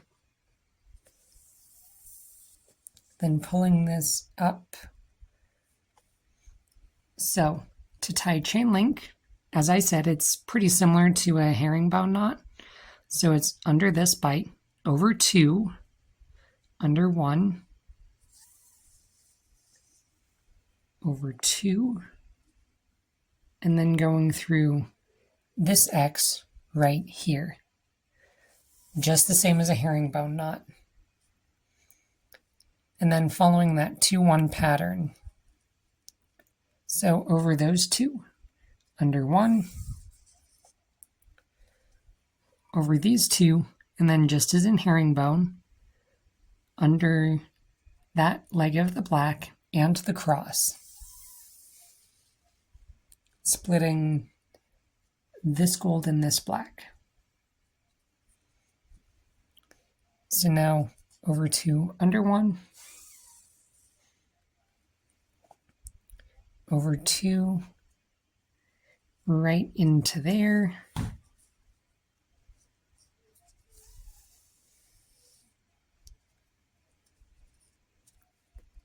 over 2, under 1,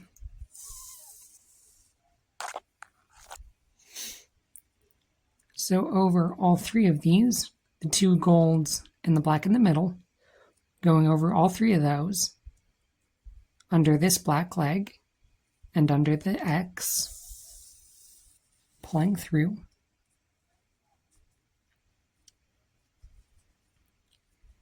So the downward pass is always the same as the next upward pass. So over 2, under 1, over these 3, under these, right up into there. So this downward pass, under 2, splitting this black and this gold one,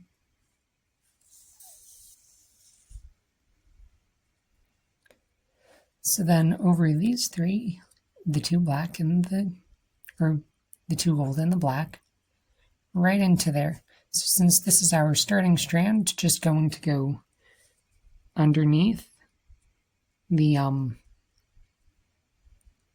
last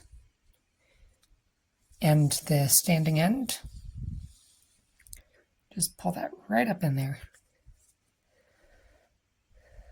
Okay, over 2, under 2, same as going down. over 3, under the 1 in the cross. So now it starts to differ a little. Over 2 and this black leg. We're going to go over these 3 here, underneath those 2,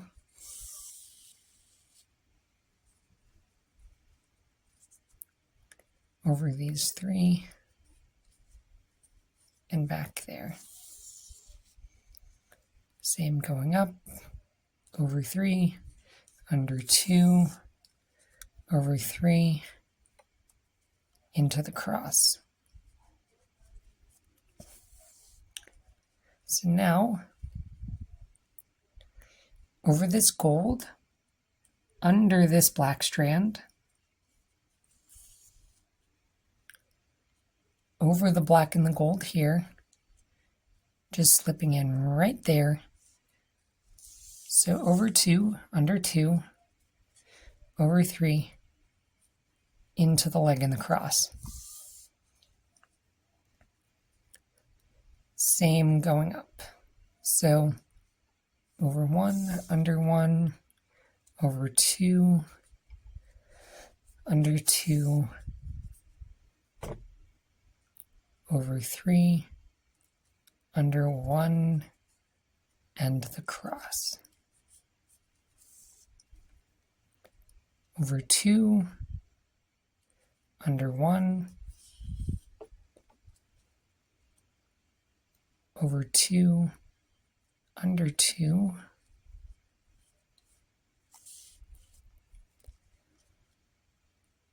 over 3,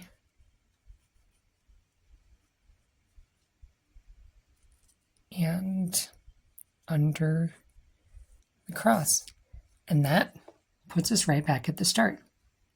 So it is a bit messy, really messy, but I'm just going to slip that up, just wiggle it so it doesn't snag, keeping the needle pressed to the paper or the mandrel, and pulling that up here. And that is the completed, mostly completed, chain link knot. So I am going to finish up the handle here and get back to you in a minute. Okay, so from here, I'm just going to trim this nylon webbing from earlier now that the glue has dried. Just trim that up into a good circle. Trim any corners. Get it as close as I can to the neoprene.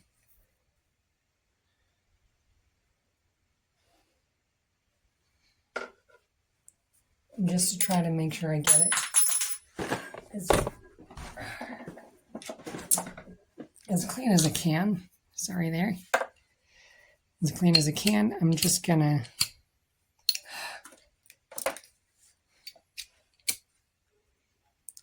singe the edge along.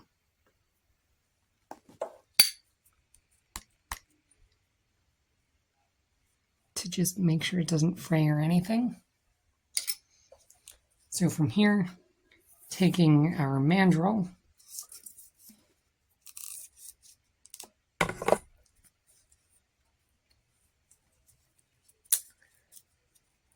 making sure these strands lie flat before doing this.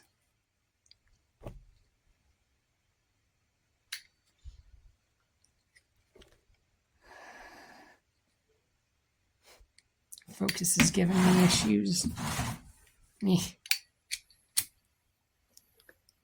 Just gonna mount the very tip of this.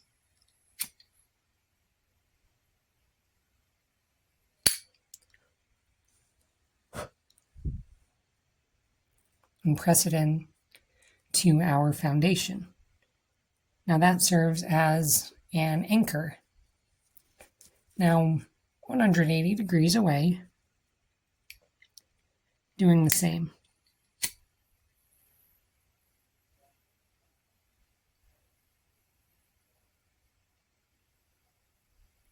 Just melting that there, pressing it in.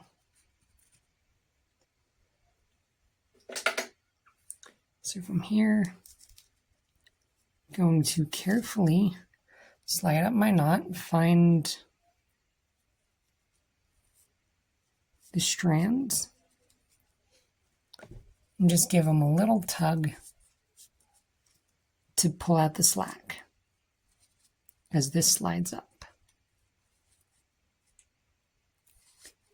And right up over there. So that knot is now on our foundation. And from here, I'm going to tighten up the second pass in black first, gently. I'm not tightening it, I'm not pulling tight. I'm just pulling a little bit so some of the slack comes out. It is a relatively slow process, and I do tend to do generally 2 to 3 tightening passes just to try to make it secure and even as much as I can all the way around.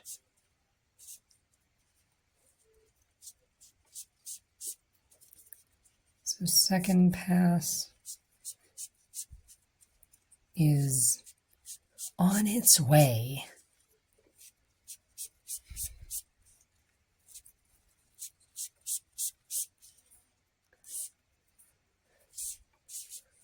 Okay, that's that one. Pulling slack. And this one is a lot easier to see where I'm at. So you can see just when it gets pulled and hits the rest that loop closes up. Sorry, I'm wandering the work everywhere. This is just my first making stuff tutorial. If this goes well, I might do more in the future, like bull whips and stock whips, cow whips, just various types of whips if this video goes well. I got a bit of knowledge that I've gained over the years that might be nice to pass on. So from here, going to do another, again, gentle tightening pass, just finding where the strand leads, cinching it up, making sure it's even, and I have my webbing showing because that's my little decorative end piece for this. Just pulling the strand, cinching it up a little. So yeah, I guess to anyone watching this, I would like to know what y'all think. Like, if you are interested in this process, if you want to see more or more of something different, or expanding on something I've shown here in more detail, I would be happy to try to make another video just to add a little more detail if anybody wants that. Hopefully. Yeah.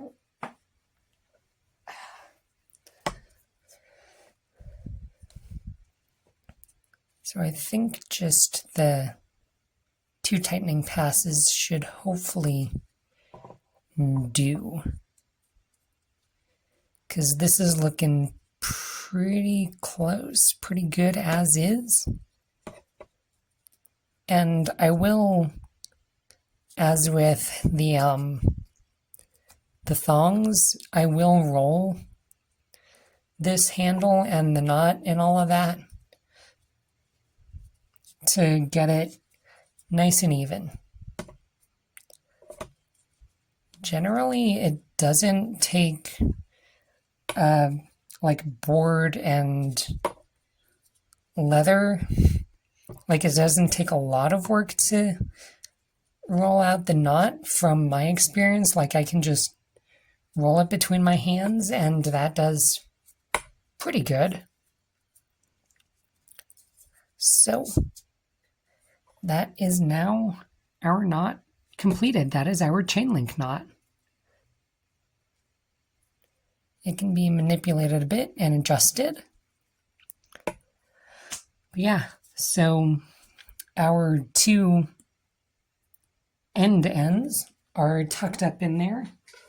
So we don't need to have any melty spots on, like really showing.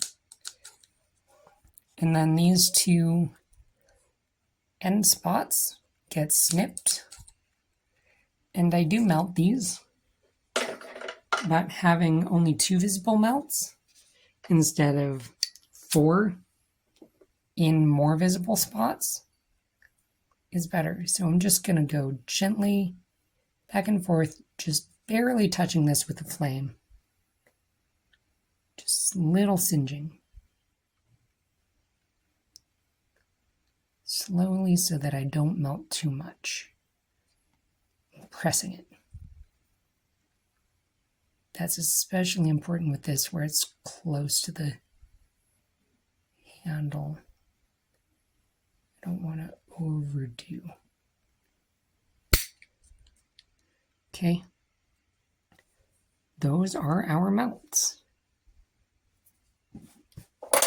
And that is a finished handle to go with our finished thong. So the last step, or 2 last steps, before this is completely finished, is wax and tying the thong and the handle together. So I will finish my second handle and head on to the wax. Probably tomorrow because it's late. Alrighty, here we are, next day in the shed. I have, you probably saw this in an earlier shot when I was filling up the air compressor. So this is a food service cooker, and I have a bath of paraffin wax in here. It's a 4-inch deep pan, and I have it 2.5 to 3 inches full. So now it is time to put in our thong and handle. So I've got both of them done here. And I do these one at a time. So first, I will be putting in the thong. Just carefully, gently. Don't want to get your fingers in the wax because that does get hot and it does burn. Does not feel great. So I just have a little bent wire tool that I use to adjust and make sure that the whip is submerged as much as possible.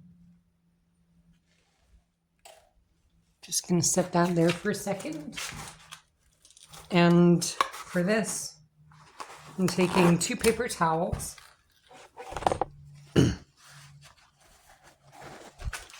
Folding together and then folding in half. And I generally have excess spare old towels, and I just basically use them as like used towels as oven mitts so that I have one hand I can hold steady with, and the other to wipe off the excess. So I wait until it's done bubbling, which it looks to be. Now lifting carefully at the fall, going to just take it like so and wipe off the excess wax. So I generally wipe the fall, and then for the rest of the thong I blot, just gradually pulling it along, moving along, removing the wax.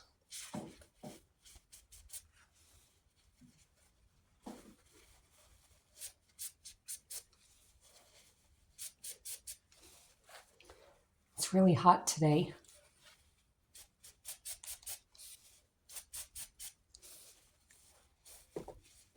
Hot wax on a hot summer day. And then wiping out the excess wax from the two tails. And now I'm going to set the thong aside to cool down while I do the handle.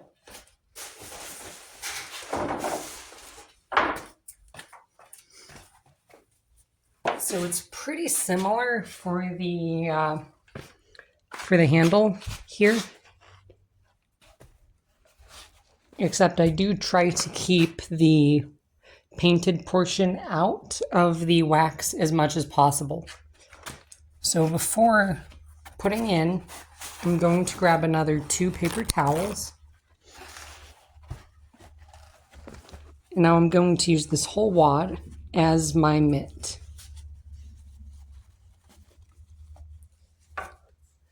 So the bent wire tool I have right here, I'm going to take this end, stick it in through the hole there, and slowly lower it into the wax. And I'm being careful to just until the cord is submerged, but not the whole handle, because I don't want this getting completely full up with wax. So since this is basically just a single layer of cord, it doesn't take that long for all of the wax to seep in. So now it's done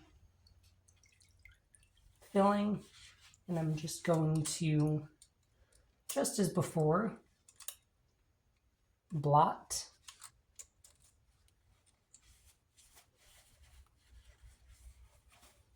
Make sure I get the end and the knot, blot along the handle, and then wipe off any excess wax from the CPVC. And that is our finished handle. So with these finished, I will meet you back inside where we will connect these. So now here we are for the last step.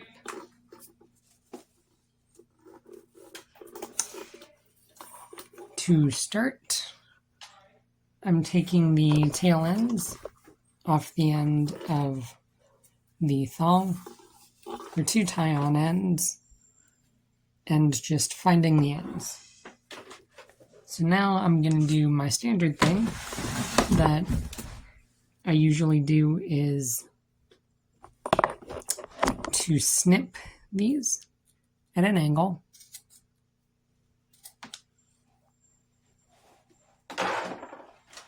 And then melt these.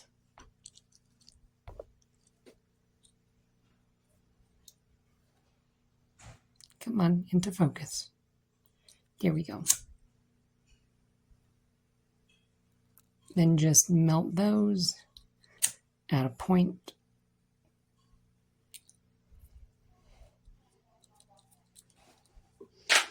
And we're almost done. Handle. And now looking in through the top, I'm going to feed these in one at a time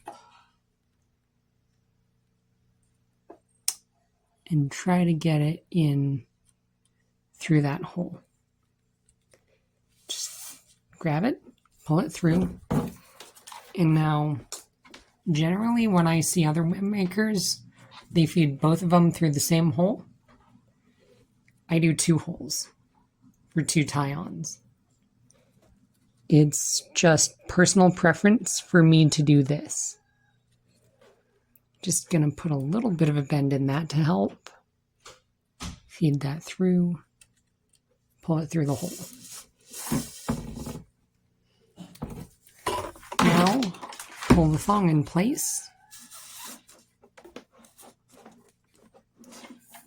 Nice and snug.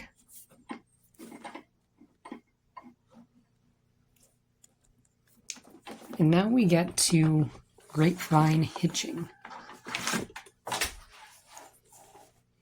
So for these, I like making it to where it looks to be a pretty much continuous hitch. So the way I do that is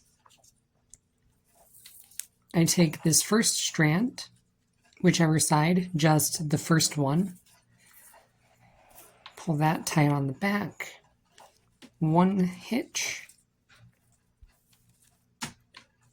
2,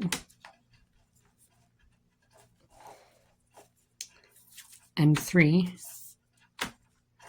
So I generally find that 3 hitches will bring this from this side to the other side, at which point I tighten that down and lay it down.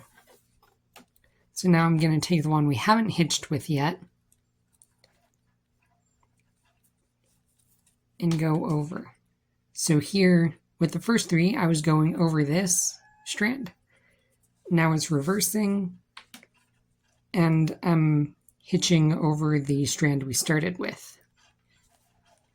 Just tighten that down, pull that down to close that up a little. And I know it's not perfect, but it does give the appearance of a more continuous hitching. So that's 2.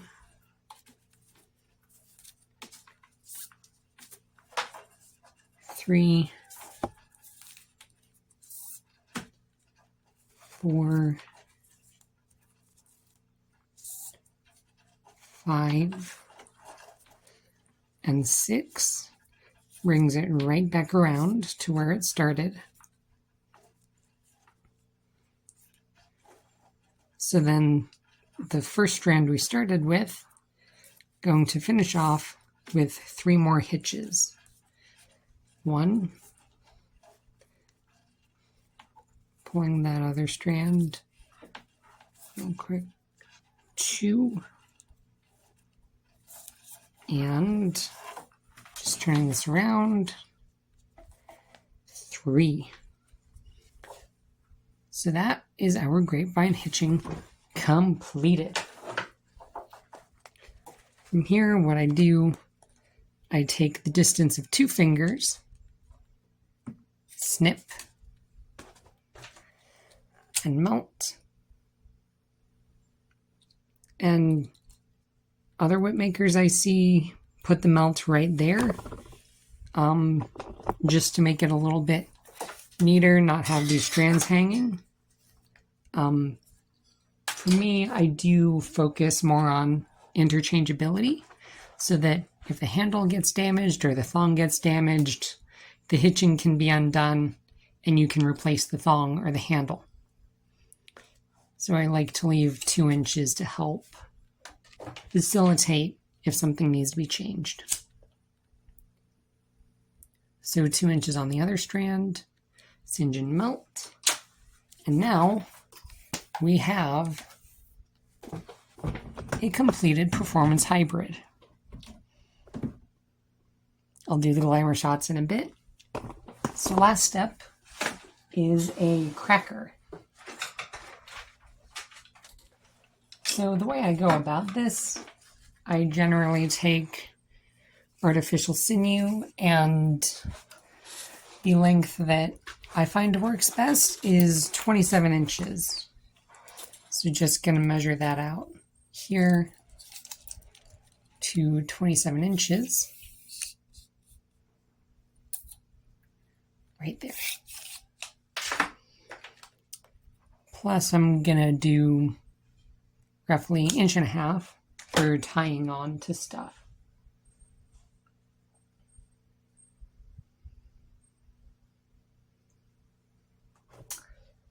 So just to show real quick, I've got a pencil here, and you could do between 2 pencils, but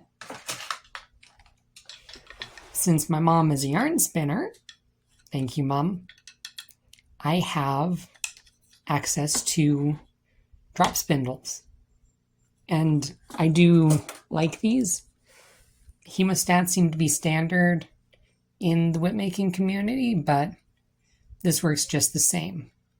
So I'm tying a slip knot in my artificial sinew here, hooking in the drop spindle, tightening that up, and then I'm going to spin this counterclockwise. So from the top, looking down, spin counterclockwise with a hearty spin. Gonna need another there. Spin it up.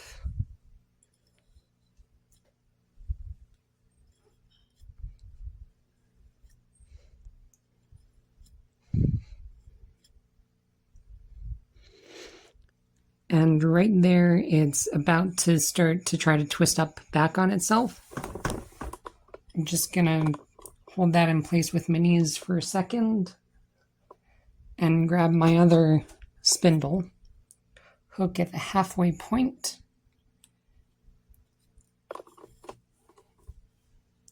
and now from the top, this one spins clockwise. The plying spins clockwise.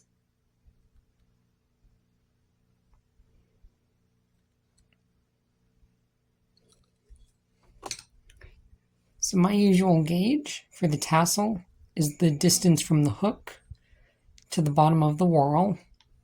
Gonna pinch it there and tie. I've seen this called a blood knot or a butcher's knot.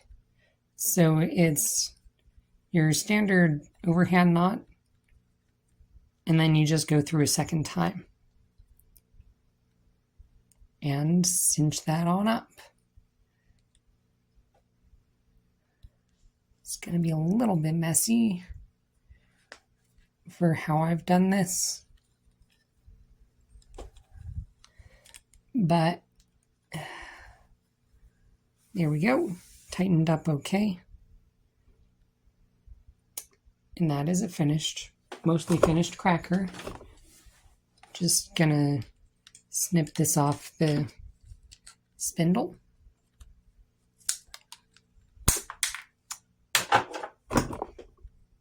Finished cracker.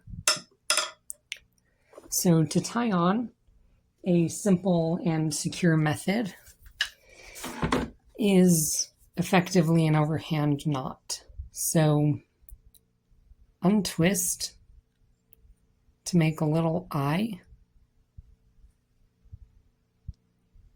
Slip that over the end of the fall.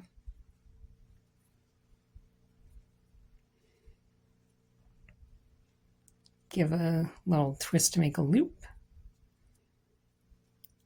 And then treat this like the tail, like in an overhand knot. Pull that up. Still got the loop. Leaving 1/4 to 1/2 inch here for security. And just tighten up that loop. And that is now our attached cracker. And this whip is now fully finished and ready to crack. this done. I'm gonna give it the first crack now.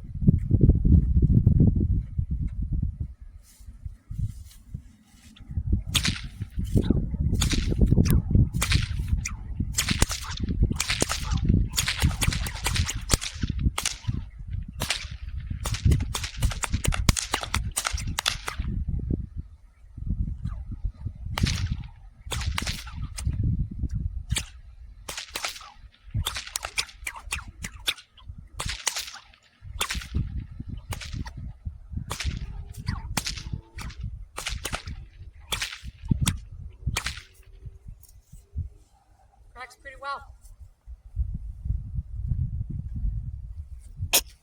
Hopefully a happy customer.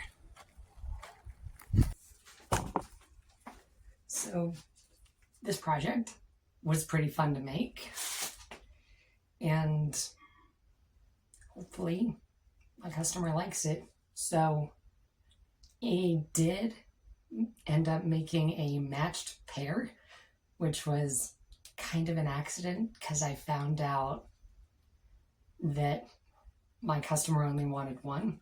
So in stock for anyone who wants it.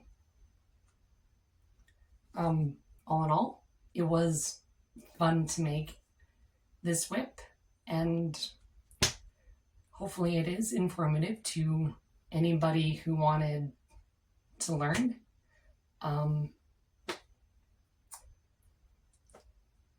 Yeah, it was fun.